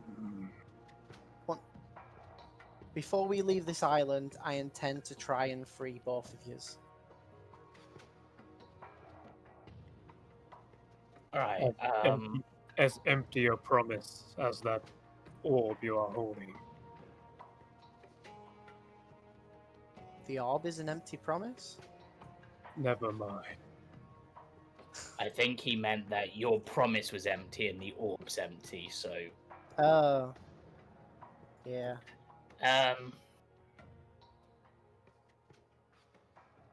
Okay. Alright. So, So there's a moon symbol on here. Is there also another one here? there is, as you inspect it closer, you do notice a depiction of a full moon on this one. Okay. And then I'm going And to... you also see something else. A long corridor extends from this, and you see there are 2 5-foot gaps on either side of that wall, leading to a passageway. There's like moon symbols, but they're not filled in. Correct.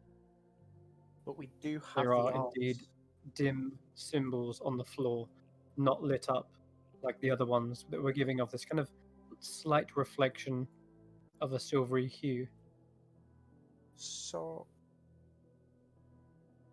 what's this in the middle?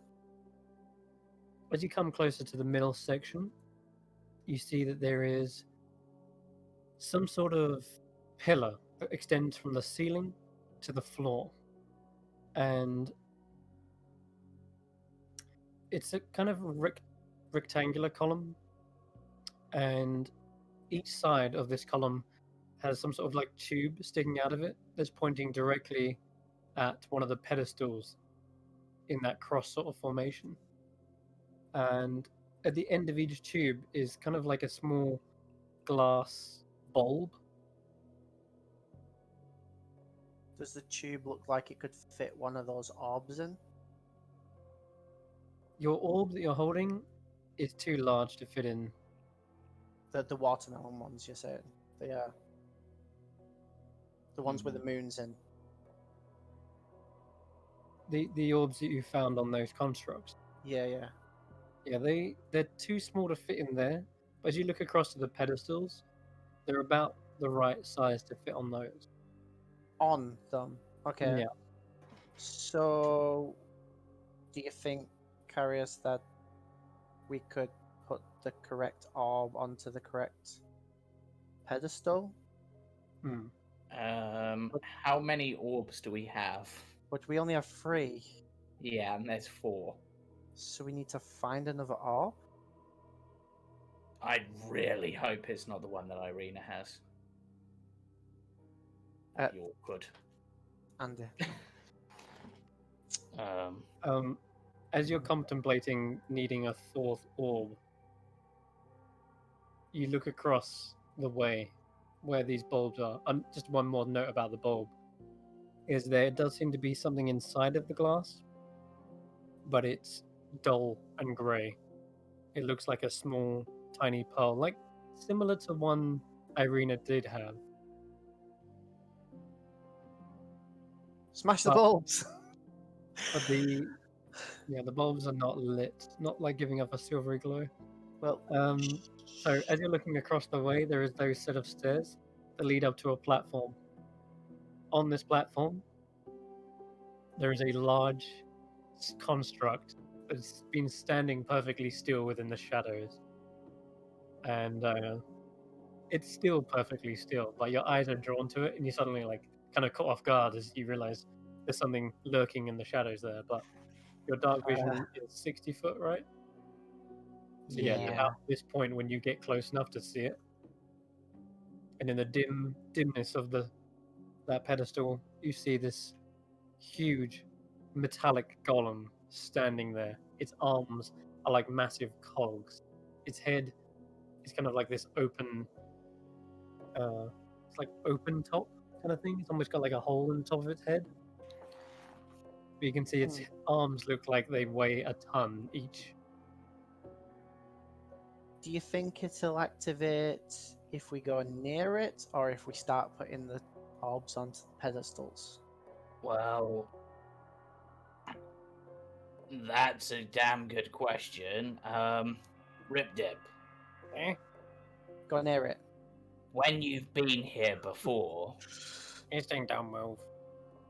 It's just a big old rust bucket.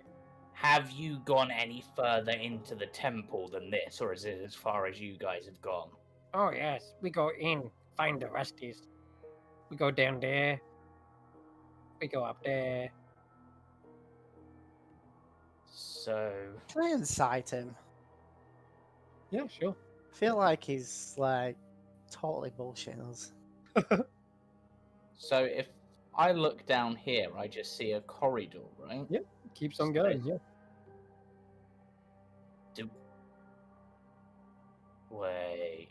Found lots of rusties down there. He points down the corridor. This is. Now, this is a bit of an odd question. Looking at this room as a whole, does it look like it's capable of rotating? Roll me an investigation check. Ooh.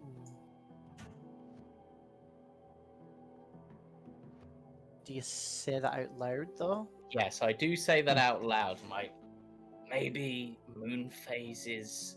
They come here on the full moon, which is why they can go down there. You don't Oh. see mechanical apparatus or like large cogs in the walls or anything like that. Mm. It's mostly smooth stone. And as you check around like this area for like any grooves or perhaps a slight inch or two of gaps where it might spin, you don't notice any like that either. What about Yeah. here where this ring is? Roll me an investigation check as well, the villain then. Hmm. Whilst he's rolling Oh, that, is come on. this reflective of the current phase of the moon? The current phase of the moon is it's not a full moon. I'd say it's Yeah. actually like a gibbous moon right So now. it's basically the opposite of this almost. Mm-hmm. So maybe if we put the gibbous moon orb into the correct place, it will open the right way? Or do we just want to go this way and see if it takes us to where we want to Yeah. go? At this point, we might as well just go down there and see. I mean, they've said Rip Dip. Are there still Rusties down there? Maybe. Might be a few nooks and crannies we haven't looked in. It's quite big. Lots of doors and stuff. I look at Lavelle and go, possible more magic items. I'm sold. Uh, Let's go. As you come up to this point, and just as you're about to go through there, you see the water elemental is like leaving puddles all over the floor, and that's mixed together with, well, the soil and dirt and mud that you've tracked in, and it's turning into a fine stain across the floor, which is, well, to be perfectly honest, not all that great. Prestigitate, prestigitate, prestigitate. Well, you can roll initiative is what you can first do. Prestigitate, prestigitate. To see if you get that thing off. Oh dear. No presentation Prestigitation, prestigitation. Okay. And your water elemental as well. Oh yeah.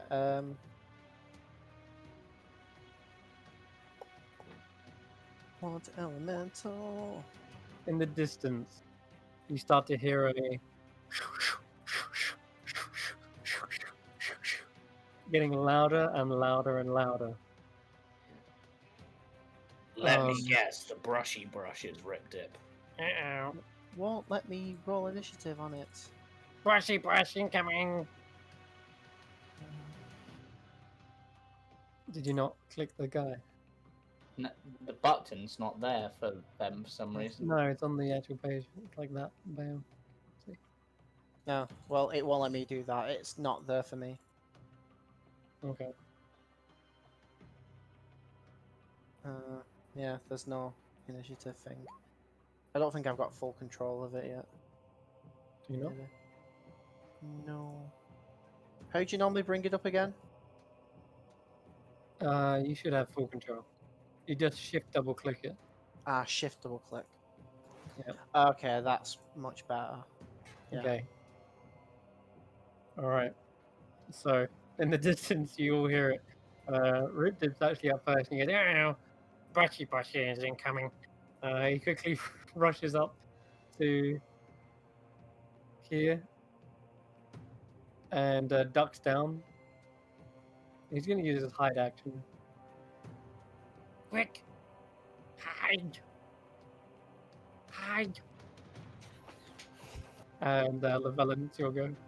I'm gonna. Like, how much of a mess is there? You tracked mud.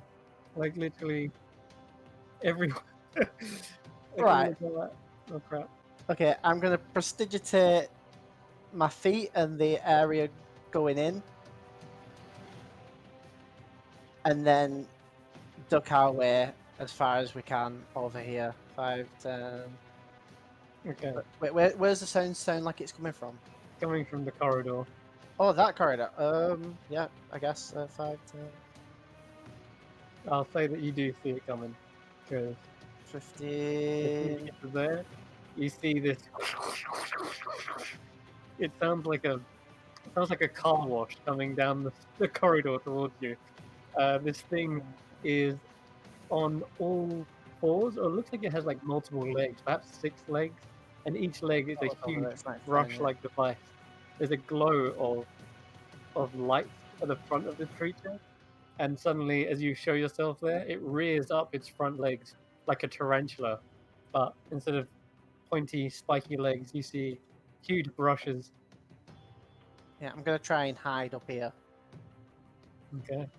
and then I guess yeah, I've used my action to prestidigitate specifically, so I'm not trekking anymore. Yep. There's a small like stone. What's it called? Like a square in the way, and it suddenly lifts itself up on all of its legs, and it just goes over it in a perfect like square. So it lifts up its legs, goes over the top of it. Mullins goes up. Water elemental. Uh, I'm gonna have this come this way. 5, 10, 15, 20, 25, 30. Away from all the dirt. Okay. How much more space does it have?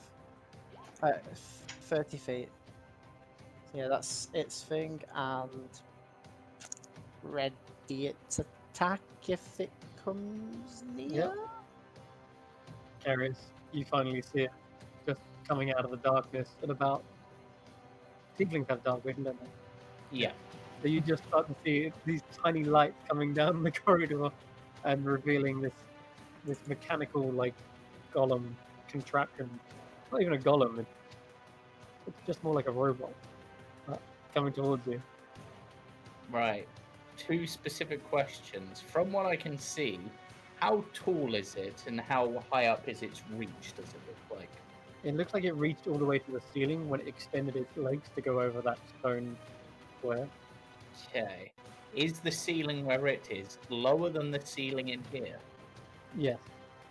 So I'm going to fly straight up to the ceiling Okay. on my broom. Oh yes, take me! Take me! Carius, as you fly up right to the set, like the top of the roof, you see Yeah. that those stars are not actually stars at all, but they are strange, small little pearls that are giving off a starlight light. Starlight light. Oh god. Sorry. Nonetheless, they are actually just sat there on the actual ceiling, like little bulbs, like hanging. Hmm. And as you kind of get up and waft some air towards them, you just see them just slightly jostle slightly. Yeah, okay. Anything else you'd like to do? Let me just get my spell list a moment. I'm going to ready an action to guiding bolt this creature thing. If once it's in range and if it goes to be hostile towards anyone. Yeah. It reared up its front brushes like a tarantula, so it definitely seems like aggressive. And you see it charging at full speed towards. And at this point, because Ripdip's hiding underneath, this thing passes right over the top of it, again, extending its legs up, reaching the ceiling, and then lowering back down and continually brushing across. I see you've got up to the top of the stairs there, Levelin. It won't save you. Surely it'd go after the dirt. Come on, that's what You're- that's main the- protocol. Dirtiest, filthiest wizard I've ever seen. I just prestidigitated myself. I'm super that's- clean. That's true, you did clean yourself. True. Yes. Well, if you hadn't done that, then you would have got brushed. It's Okay. purposely why I did that. Oh my god. In that case, then, Oh. dash. Well, not there. Got a lot of movement. Going to move directly underneath you, Carius. It seems like it's taken notice of you. Its eyes like light up towards you, and then it turns towards the water elemental, who's leaving puddles all over the floor. It does scrape away some of the dirt here, where you were last standing, but then it immediately turns towards the water elemental and brings down 2 heavy brushes. So you can roll a guiding bolt. Yep. and then the elemental let go of its attack as well. Okay, go ahead. Does a 15 hit? A 15. Check. It does not. Oh, okay. I'm afraid your guiding bolt bounces down and ricochets off of this creature like a small magical barrier that Didn't mean to click emanates from it and pings off.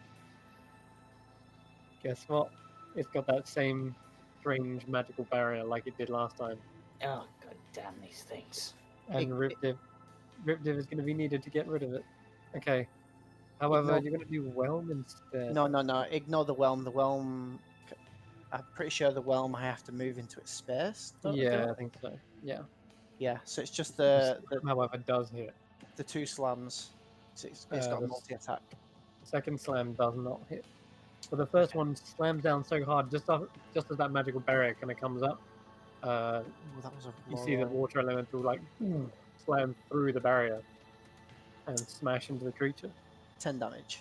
10 bludgeoning. Okay. And I don't think your attacks are magical, are they? I don't No, believe they're not. so. Okay. Just Means- water hitting him.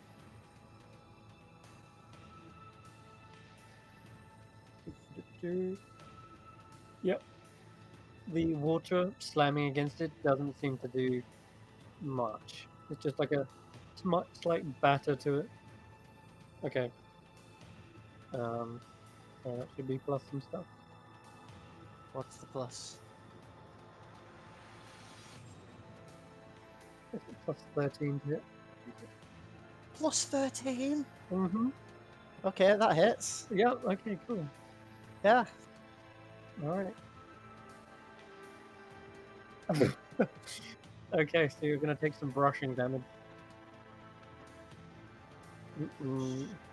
Sure.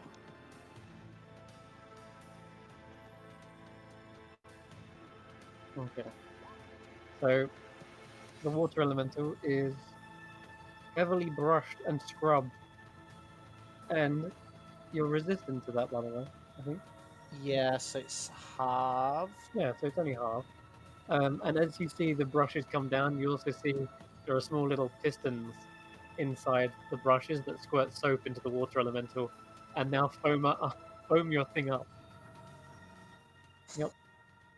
So your water elemental is now soapy and foamy, and you just hear him like,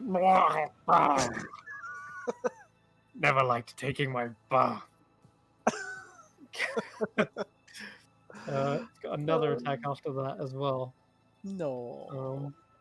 Yeah, No. I'm afraid so. Okay, that one's gonna hit as well. Of course it is if a 9 hit. Yeah, he takes more brushing damage. Another 8.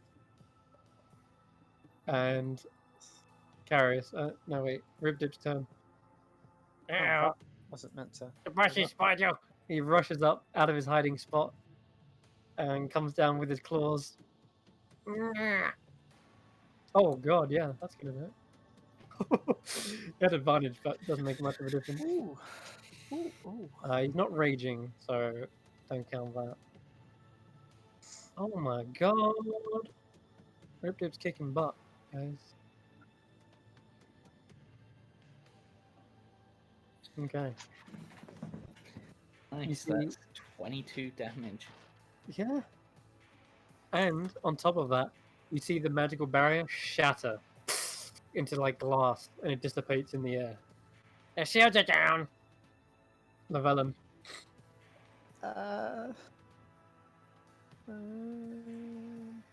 Let's see. The barrier's down, you said? Yep. The magical barrier is down. Okay. What have I got? Nothing that concentrates. Let's go for a lightning bolt for it. Okay. Let's, Alright. yeah, sure. Ooh.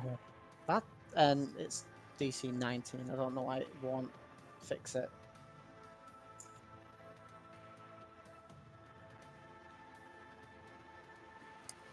It fails. 36. Unless it's resistant.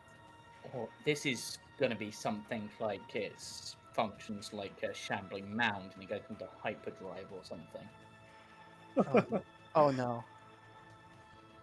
I need to fix something. Oh no.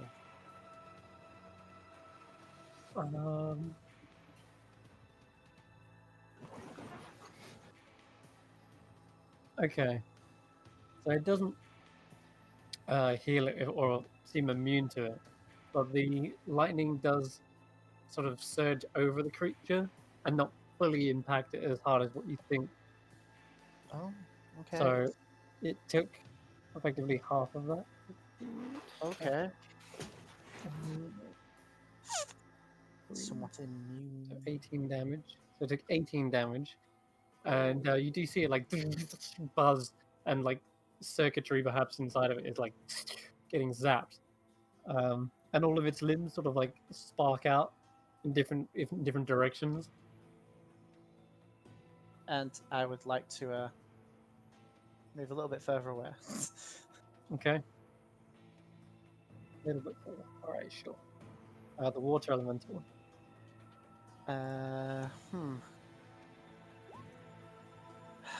Does it want to whelm it? Because then it'll be taking damage every time someone hits it. No, let's just slam. Okay. I'm guessing the first one misses. The first one does miss. But the second one, thanks to Rip Dip now lowering its AC, is actually a hit. Oh, that wouldn't have been a hit. No, it wouldn't have. But Rip Dip has like lowered the magical barrier and is clawing away at its mechanical parts, and you can see it rusting all over as Rip Dip strikes at it. Keep going, Okay. Rip Dip. Okay. Okay. Alright. This is going to be a weird, sort of semi-flavor question of using a spell. It's currently being soaked in water, correct? Essentially, by being hit by this water elemental, left water Yeah. over it. That's Sure. a fair point. What would happen if I use shape water to freeze that water? Like in its joints. Let's see what happens. Ooh. You can certainly try. Does the water appear to be like on any of its like brushy arms or anything like that? Like where it might have like where the water elemental hit? Yeah, there's some parts of it that's slammed into it, but it's only kind of wet. It's not submerged in water. Probably not enough then. Okay, then I guess as it doesn't seem to particularly take lightning damage, I'll go for my other element and I'll bring down a shatter. Okay. And do we have a symbol for shatter? We don't have a symbol for shatter. Fails. No, But- because it's just a boom. I'd basically be aiming it so it doesn't hit the water elemental or Rip Dip, so again for like these Like over squares, here. basically. Yeah. Okay, cool. All right, yeah. You do see one section of it get launched to the left. It is very stable though. It doesn't seem to get like knocked around.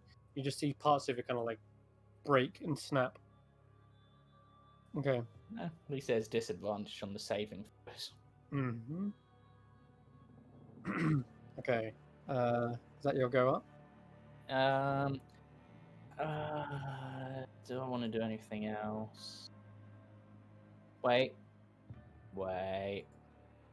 I haven't used bonus action yet. Or even your free action if you wanted. Yeah. It's not within 10 feet of me, is it? No. Because I flew up, so that won't trigger. That won't trigger. I've got so many little things that could trigger in this case, but no, none of those trigger. So yeah, that's me for now. I'm trying not to go too all out because I worry we're going to have to face that giant thing. So I'm trying not to use all my spells. Same. Sorcery points. Yep, Ribdib's also holding his rage. Okay. That ends your go.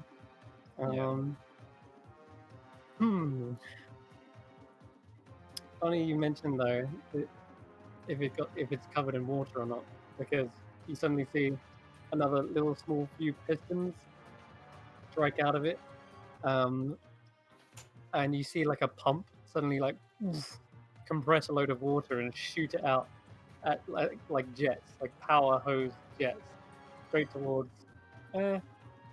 Go, all three of you guys, Carius, Riptip, and Llewellyn. What? Okay. Yep. Wow. Super pressurized jets fly towards you. Okay. Well, the first one will be Carius. Wait, how tall is this? And The how creature? tall is these stairs going up? The creature's like 10 foot tall. Like, it's a large creature. Well, And the- actually, Okay, not so 10 it's foot tall. blasted It's me. very tall.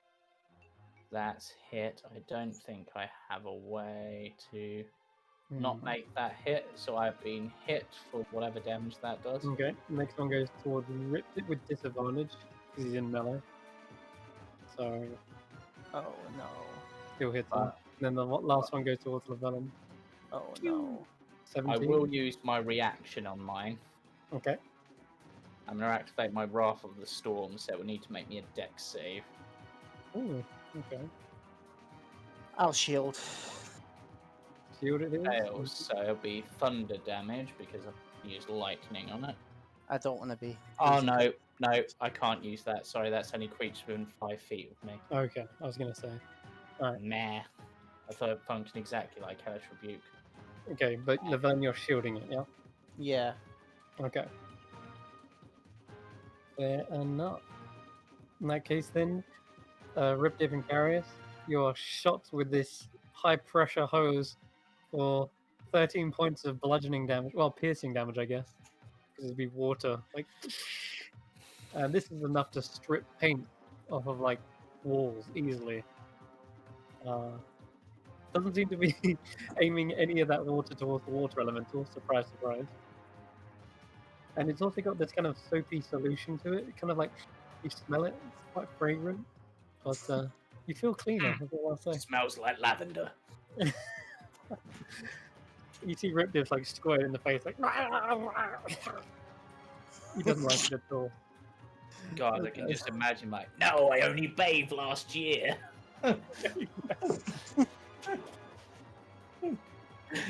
for you, Llewellyn, the water just shoots with such force. You feel yourself being pushed against the wall, but the barrier of your shield is basically spreading it out into this huge fan of water. It's like It'll put water on a spoon. No, yeah, exactly. You put a spoon under the tap. It's literally Yeah. that. Okay. Ripdips go. He comes crashing towards him. Hacks Come away on. with his claws. Oh! Misses the first, but he finds it and then just fights into it and does 16 points of slashing damage. And he also breaks the shield once again. Because on his turn it like regenerated and then he just smashed through it again. Okay, Llewellyn, you're up. Yeah. Lightning didn't work. It Fireball. did, it just wasn't as effective. Yeah. Fireball is dangerous. Let's do some Toll the Dead. So 22. A DC of 19. it's failed. Yeah. 22 damage. Ouch. Can't possibly be resistant to necrotic. No, you see that all of its part begins to rust up, and every time it makes a movement, there's this horrible metallic screeching sound as it tries to move its part, like. Good. Together we will rust it. All right. A water elemental. Yeah. Slam. Slam. Either hits, thanks for it. Yeah. 17, Oof. 26 Oh, altogether. 13. Oops. Ah, yeah. You see the water elemental slam, slam. You see the thing is getting crumpled. It busts off both of its legs on its right side, and it's now tilting into the ground. Its brush is still trying to clean, but you can tell it's on its last legs. Carry it. As it seems to be on its last legs, I'm gonna go flavor-wise. I'm going to drop down with Booming Blade and I reckon just slam down into it like a spear from the heaven. Nice. Go for it. So let's wait, just Leomano with Booming Blade. Oh, There we go. you got a clean hit atop this thing. Nice. Describe to me how you finish off this mechanical mayhem. Well, considering everything, I would literally just drop down onto it, and as I hit it, the sonic energy sort of just ripples out from this thing and just sort of tears it apart. And probably just soap pours out along the ground, washes away the dirt.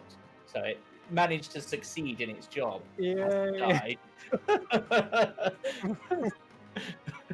I particularly aimed the strike so the water would go towards our tracks. Brilliant. So there's no more. Good. Yeah. The dirt and muck is kind of like washed away towards like the edges of the room where there's a slight groove you can see. But the most of it's nice and clean. It's clean enough, you'd say. That explains why this room is so clean compared to the other one. Personally, I thought it might be gelatinous cubes, but you know, we're lucky. It's kind of like and its Hey. heavy form is just collapsed and shattered into bolts. Does it Hey. have any of the weird moon orbs in it? Yeah. It Sunan, does, but then they sort of flicker and die out. Sunan, could you work your way into that to see if there's anything of interest? If I must. Because it can work like up to 1 inch into You gaps. see this creature like submerge into it, and a moment later, you see it reform, lifting up a small, glowing orb. It's very tiny though. It's smaller than the ones you had. It doesn't seem to depict a moon either. Oops. Oh. Does it look like one of the ones up on the ceiling? It does. It looks identical to it. Right, just so you're aware, Llewellyn, you know those star-like things up there? Yeah. They're more of these pearls, but they're like tiny. Really? Yeah, and this one that we've just found in here seems to reflect it. I'm guessing some sort of lesser power source, maybe. Maybe. Hmm. Do you think maybe we could use it, or do you think it's just... I think this one's probably dead. I think we may have gone a bit overboard.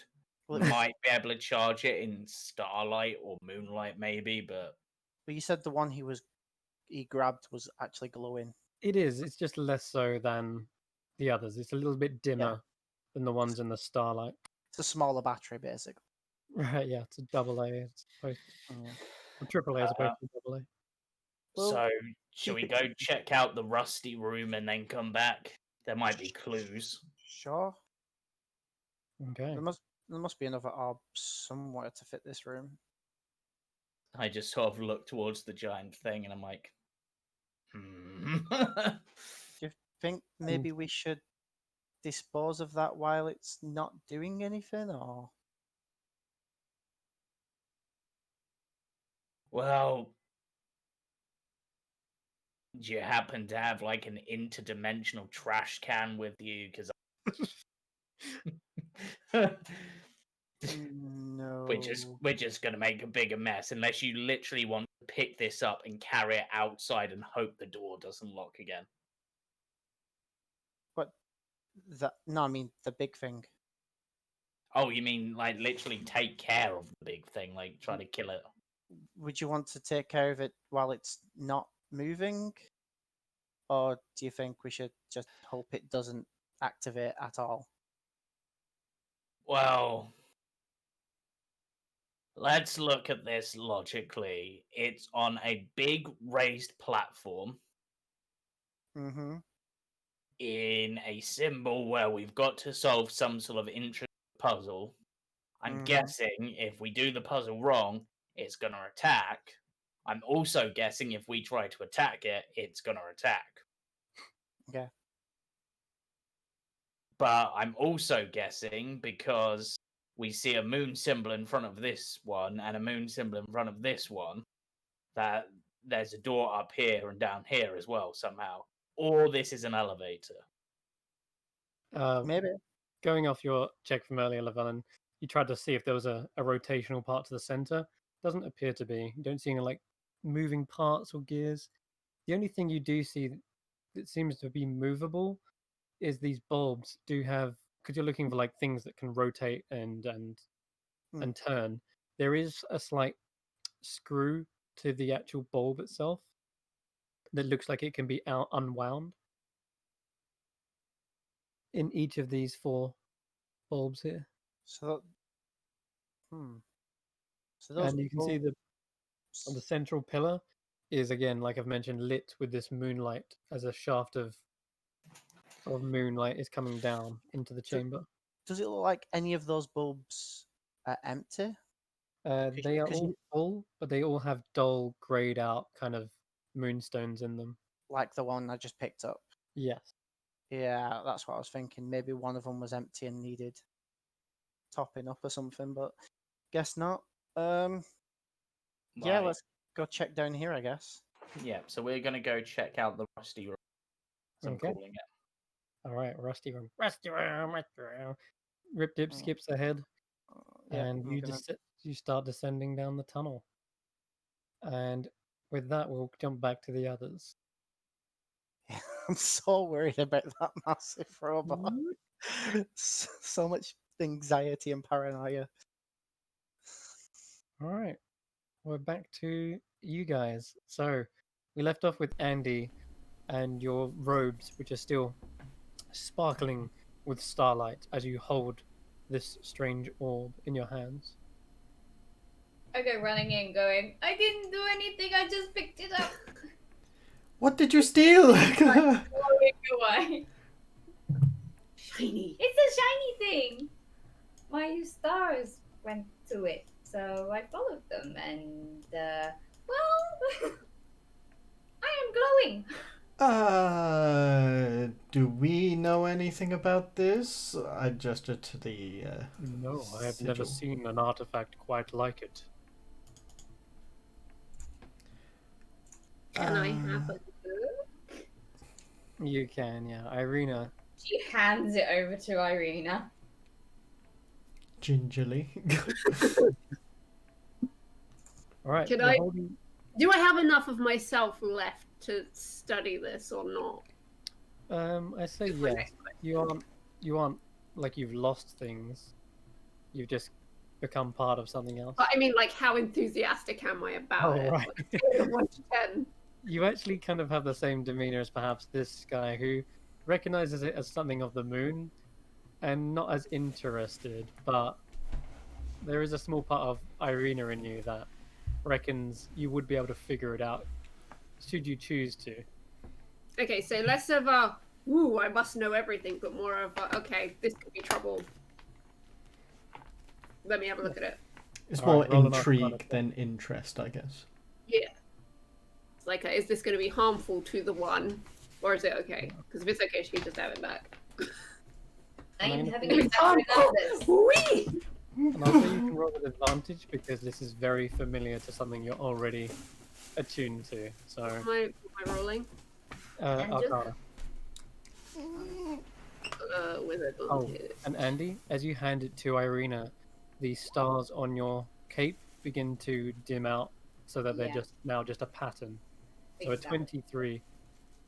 You'd recognize this as very much similar to the Pearl of Power that you possess, except that it is larger It's about basketball sized, and it seems to be again comprised of this moonstone that's been perfectly smoothed into a round sort of moon shape. The strange thing about when Andy's cape reacted to it was unlike anything you've seen, though. And I'll say, though, on a 23, there is some sort of connection with her cape reacting to it. You know, her cape is. It possesses some sort of conjuration magic to it. I'm not sure if Andy has fully described the ins and outs of what it can do, but you understand that it probably reacts with. She's still learning it. But you understand it probably reacts to the light and magic of her cape in some fashion. But it's not like maliciously. I don't think it's going to do any harm. No, it doesn't even seem to have like there's no sentience or anything to it. It doesn't look like it's going to do harm necessarily. But it's more because obviously knowing that the Borzo worship the moon, it looks like a moon, and they're quite aggressive. So I'm just kind of like, if it's not dangerous, I'm just gonna plonk it back in their hands and just be like, "Thank you."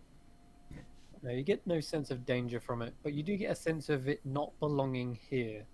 Like it should be part of another shrine, because all the other iconography here is of the sun, and this is very obviously a moon in your hands, and it depicts a full moon as well.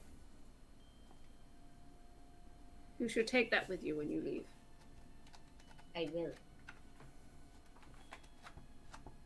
As you hand it back to Andy, you again see the stars on the cape light up, and you feel yourself becoming lighter, Andy. Lighter? Yeah. Lighter. Light-headed, lighter in weight, and lighter in color, as if something on you has slightly drained of color. Like you go like gray slightly, and then you kind of like I'm turning white. shake it up.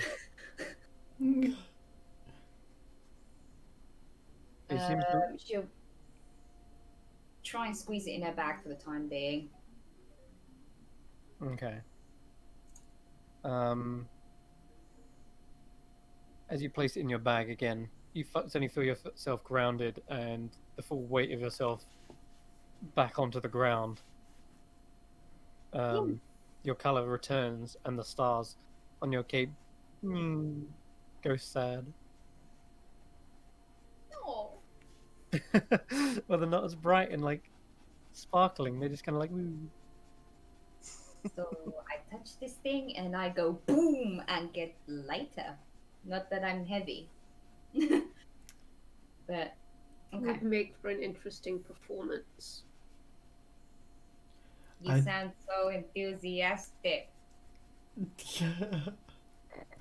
I would keep that safe. I mean, if it is part of this temple somewhere, then perhaps it might go somewhere. Well, I am going to keep it regardless. It is mine. I found it. I did not steal it. I found it. Well, I mean, your stars 20 of all things. Your stars did show you the way, so perhaps it was destiny that you found it.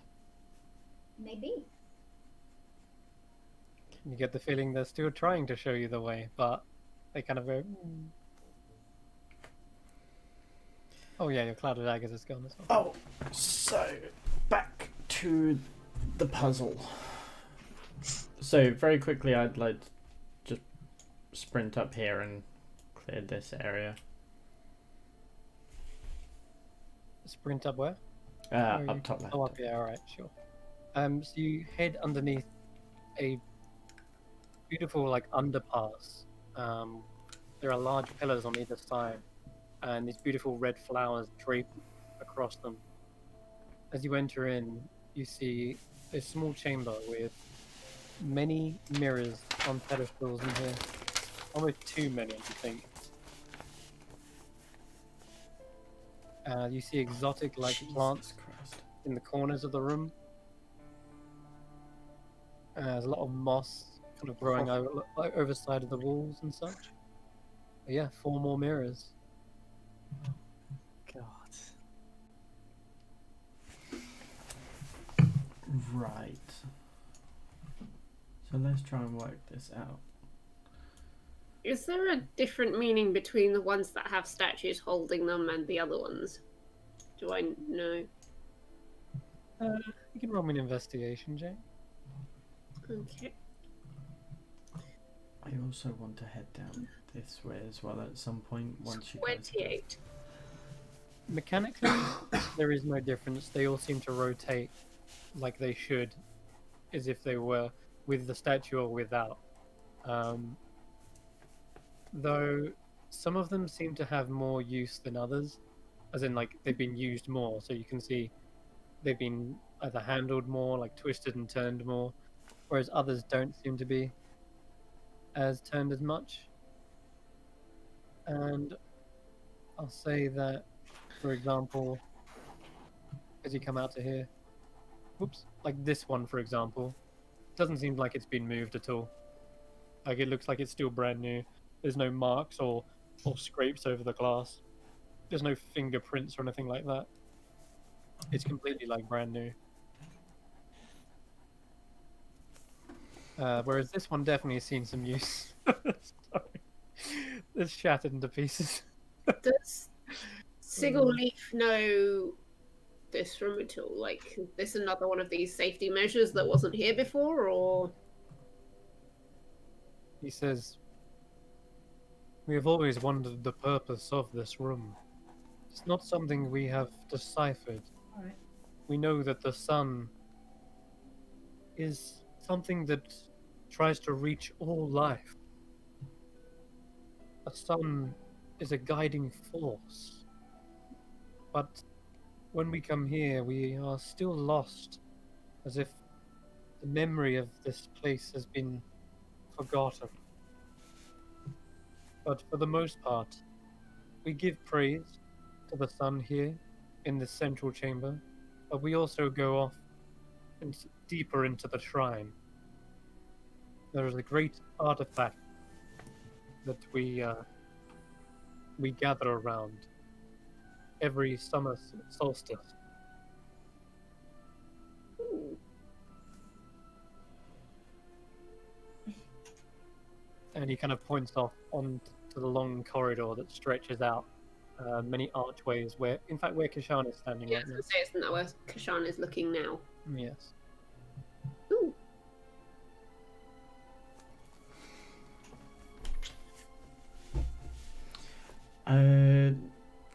So as Andy calls out asking what I want to point the light at, I take a step down this hallway. Okay. Yeah, you see there are. Okay, you see there are 4 separate chambers to this place. Each of them with a mirror inside of them. Some of them have tangled vines over them. Others have moss and an ivy. And lots of leaves across the floor. And one of them has these really old, gnarled-looking roots that have stretched out. And it looks like on either side, both chambers are connected by a small, like, window. You can see them there. Yeah. There's no glass in there. They're just sort of a frame where a window would go. About 10 foot by 10 foot. I'm going to open up the windows.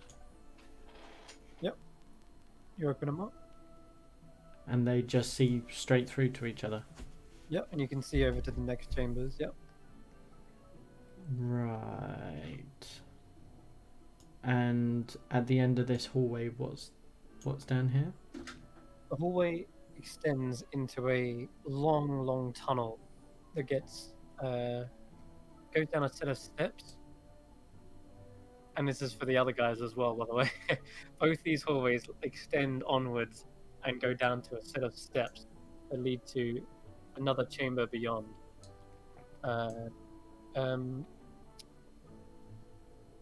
Actually, scratch the steps. There's no steps. Screw steps. I don't want steps in my campaign. No, I'm joking. I'm just saying it's extending along in a flat surface all the way to another chamber. And it's very dark, so your 60-foot dark vision only goes so far.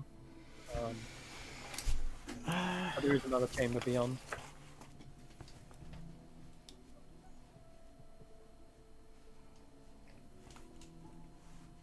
It's fine. Do we want me to go in front?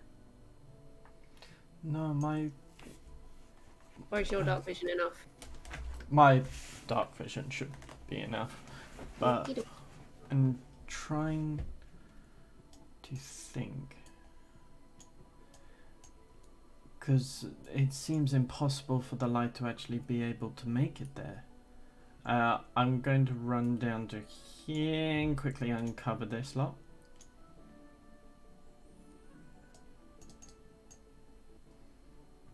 I'm trying to figure out where you are. Oh yeah, no, I've already uncovered all that. Oh well, this thing. Yeah, What do you want to do to it? just uncover it, find out what it is. Oh, this is a huge root that's grown out of the wall and spiraled around the pillar.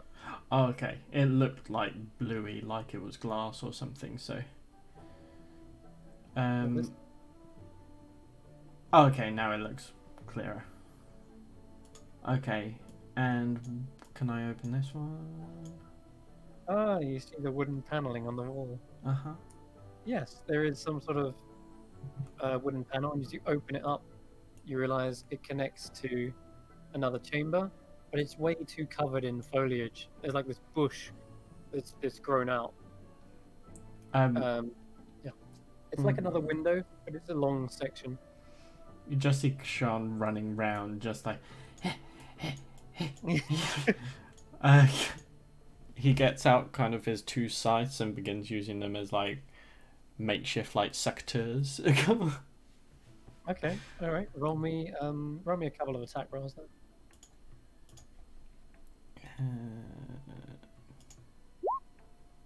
All right. Ah!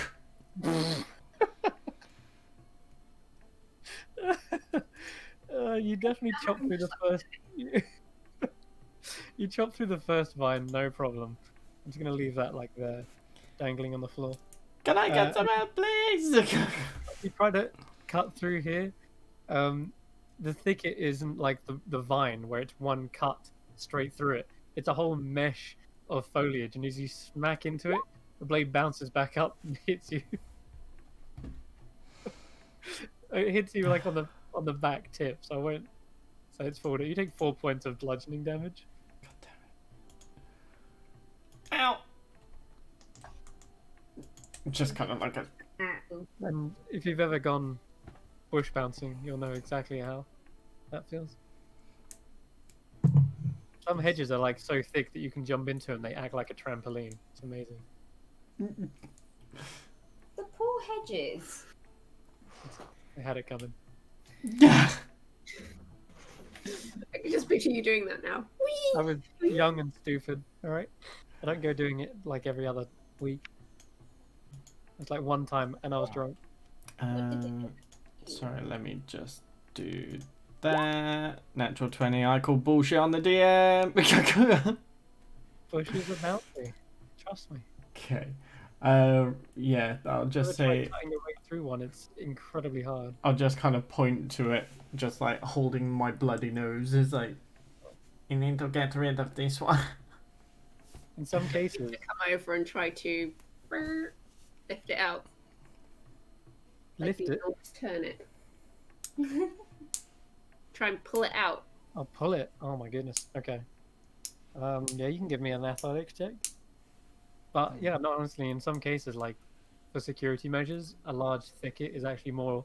It's actually more secure than like a chain link fence, because you can just clip your way through a fence with like wire cutters. And I get advantage on this because it's a strength-based check. Yeah, because you're enlarged, I guess. Yeah.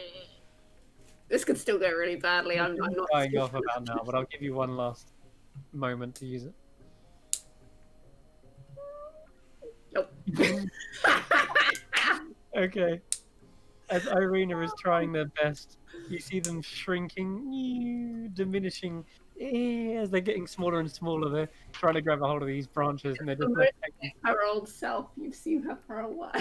and at the end, you just see her like hanging on, and you realize your feet aren't touching the bottom of the ground. You're just holding onto this bush. You're sort of like in it. Well, move. You just see the sigil leaf like shaking his head. Well, it is a good job we are here. I shall try. I kind of want to have a go as well. We shall try as a collective. Yeah, sure, Andy. What do you try? I mean, I want to try and see if I can find like a main route or a main branch that this is all connected to that I can cut. And send There is a one. galaxy at it. There is definitely one that's going to burst through the wall, and it is the main connection for this bush. Trying to turn it into a violin. Now I'm just gonna take my short sword out and saw at it. Okay. 25. All right. Now, wow, that's pretty good. So, despite it not having a serrated edge, it's supposed to be just for like, slicing through things. You do find the one route where it'll be connected to everything else, and just start hacking and hacking and hacking. Eventually, after a few good minutes, you do manage to eventually chop the bush free, but it doesn't move or collapse. You can imagine the whole thing is like spread across, and it's supported up against the wall everywhere, but it's no longer attached. It's stuck in there though. It's definitely jammed in there. But you've broken it from the wall. Can I like start harvesting some of it? Because I could probably use some of these branches to make arrows eventually. Yeah, sure. Roll me a survival check. I'm just going to turn to the sigil leaf. We feel like setting it on fire. Wait Do until not- I melt. Yeah, I'll say that you definitely collect, like a good few branches that will make sturdy arrows. Like at least a quiver full, perhaps, with that roll. The sigil leaf says, "We do not wish for any more fire here, for that could spread. Fire is uncontrolled. But it should be easier to manage now. Now that it is not rooted." Let's Then give it a he go. pulls out of it. Very well done. Tree branch all in her hair. Yeah. Let me just check Druidcraft here. I am one now as well. Yeah. Oh no. See, the sigil leaf's very good at growing plants. Not so much getting rid of them. Ah. It does have something though. Okay. The sigil leaf approaches and where's something? Yeah, okay. He starts trying to pry away the rest of it, and it is shaking and moving around now. It's not actually attached to anything. It's sort of just in the way. Where there are sections of it like stuck, he's going to use like Druidcraft to slightly bend back the branches or bend back the leaves, making this bush easily excavated from this window. And he plops it down back here with the help of you guys. There. A new home for you. And you start to see him sort of kneel down, and he's going to cast plant growth on it. And you see the root where it was cut suddenly stretch back out and grow into the ground. Damn hippies. Oh, that's been replanted. Perfect. I look at the kind of like tree/shrubbery bit to the top here. Oh, this one. Yeah. Yeah. That's just a tree in the ground, isn't it? It is just a tree that's grown its way out of the ground. Yep. Okay. So I'm going to turn. Oh god.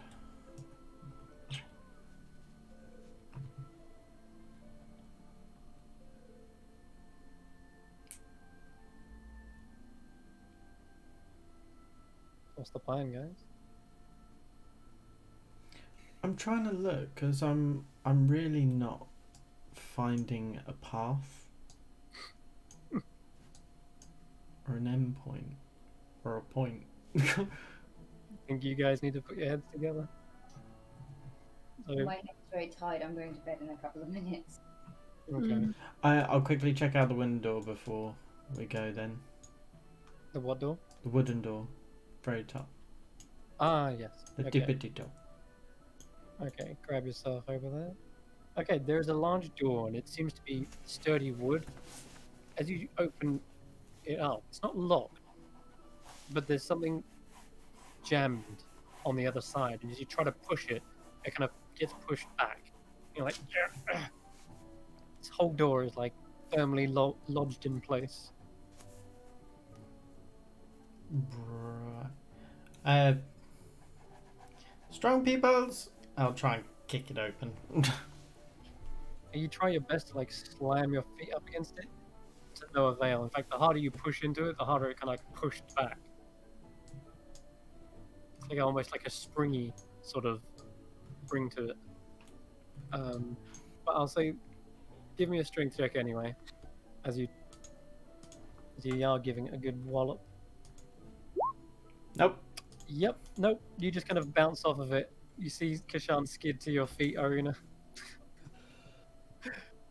I just springboard Oh, off sorry. of it. I didn't mean to touch You stab at him with the thirsting blade. Oh god.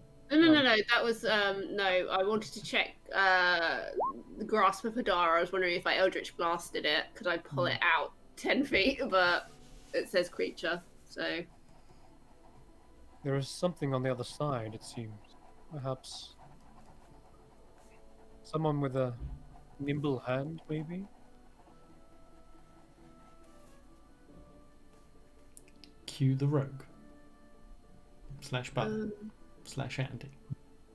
I think In fact, cue Yeah. to me. that would be you. What will be me? Sorry. Light or plan. Right. And then I will have to go to bed after this. As you look over this door, there is a slight Ooh. seam to the bottom, and there is a keyhole through it, but it doesn't seem to be locked. And as you kind of like peer down underneath, you get on your hands and knees, you can see there are lots of roots and twisted, like gnarled branches on the other side. And just looking through a tiny space in the keyhole, it doesn't look like it's locked, but you can see again more vines on the other side, completely blocking it.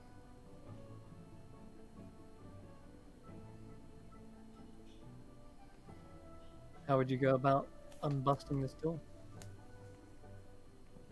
Are we quite sure I can't use fire? You risk burning everything. Yes, but a small portion of me still wants to do it. I mean, It is odd.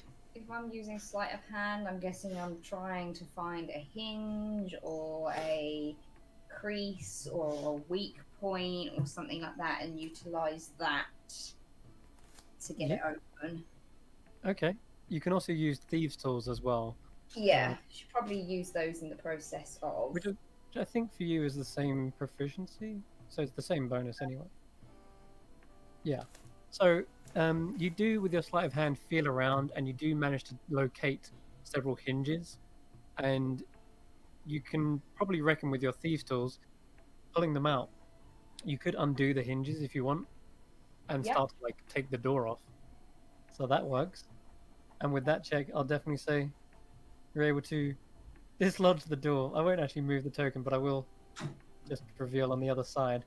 The whole door is pulled off its hinges, and Andy kind of comes away like staggering with the heavy door. It looks a bit too heavy for her to lift the whole thing. Oh. But I'm guessing all of you working together can probably lift the whole thing off. Yeah.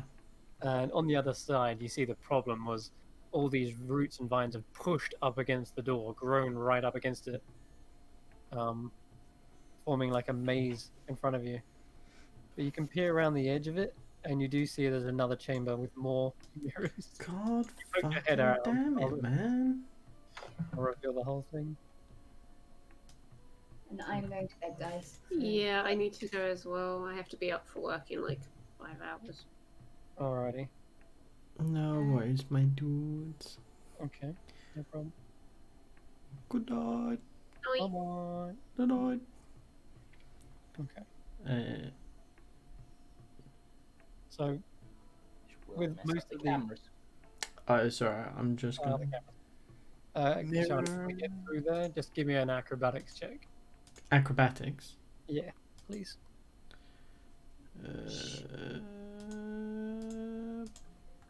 What? 24. Nice. Okay.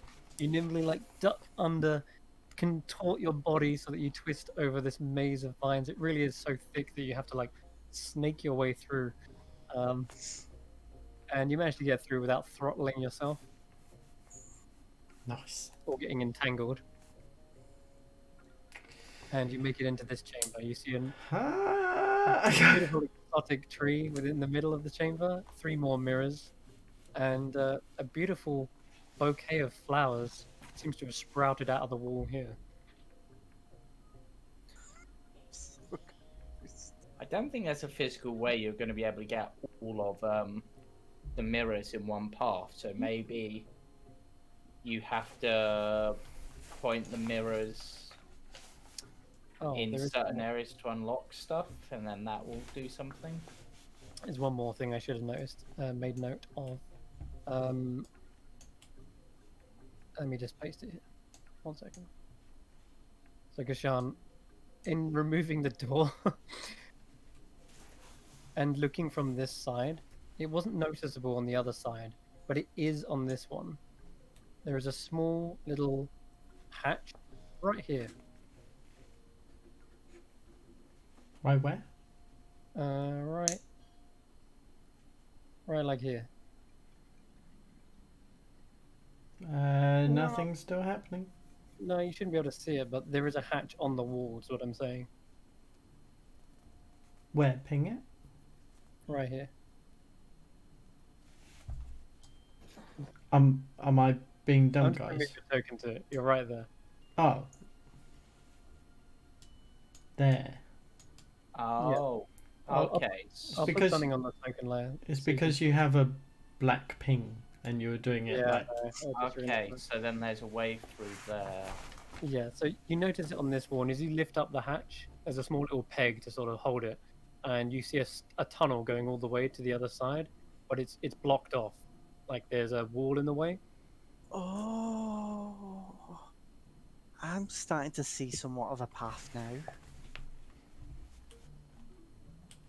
This is a hell of a complicated sun puzzle. Yeah.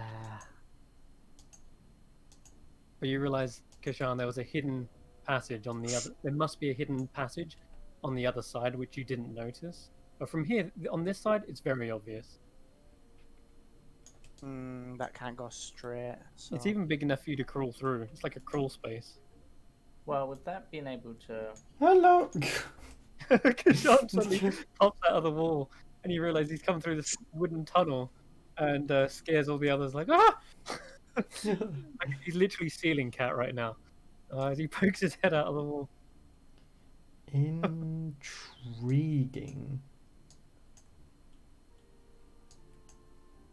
Very intriguing. Have you worked out where the end point of this yet is, Kashan? I still... No. Oh boy. I still think it's going to be down this corridor. That's my personal thing. I thought it was there, but it just seemed a bit mundane. What's that? That is Right. the Andy's holding on to. Oh, Let me okay, just okay. spot it with her. Right.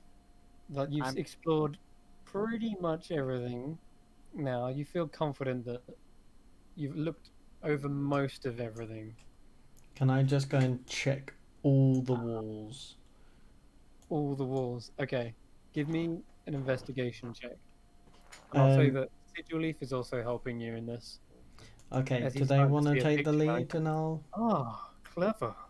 I never noticed this before. Do they want to take the lead and I'll assist? I Oh, you think want I him see to part of the invest- room. Yeah, it'd be easier if we could actually be on the map to try and Yeah. make a path, but Can I get a screenshot of the map after this, Chris? Yeah, yeah. I'll tell you what, I'll drag you on. Hold on. Oh, cool. Yeah. Because I'm sort of seeing something, but it's kind of Okay. on and off. Sure. Do you want him to roll it then? This is not as great as yours. Mine's -1, so... So is his. Oh, right. Oh, in that case, I'll roll it. Okay. Yeah. And you tell you what, you'll also give you something else. Guidance. Yeah! We all love I like- guidance here. May the light find the way. Find Oh, the and it was a good one! 16. 16. Okay. With that, you're starting to notice these patterns. This bouquet of flowers, you can actually pluck it from the wall and see yet again another tunnel leading all the way down to here. Wait, yeah, okay. We go that way, and then As you're going around all the walls, I'll say there's something odd about this wall over here as well. Change the colour of your pink. I'll just drag you. This wall right here. Yeah, I thought so. But with a 16, you don't fully figure it all out. There is just something odd about it that doesn't seem like it's flush with the rest of the walls. Oh, here we go. After going around every single wall, you're confident you found every mirror. Every mirror in the place. Cool. Cool.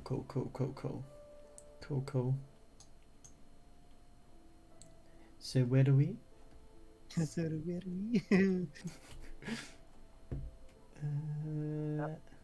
The only way that could go is back to there. So that's yeah.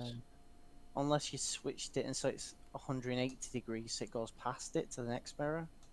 No, because then it will stop everything. No, yeah. I think that But might be then- a good time to stop so we can think that's over fine. this. So, finally, knee deep in another puzzle, we will find a good place to end there. But thank you very much for watching. We'll see if these guys maybe decipher in their own downtime between sessions. But And then what if for it now, goes through to this the- is a good place to wrap up. And we'll see you again on Sunday for Baba Yaga's Dancing Hut, the Witch Hunters. And yes, may the light guide you as well. Bye-bye. Bye-bye. Bye. Bye.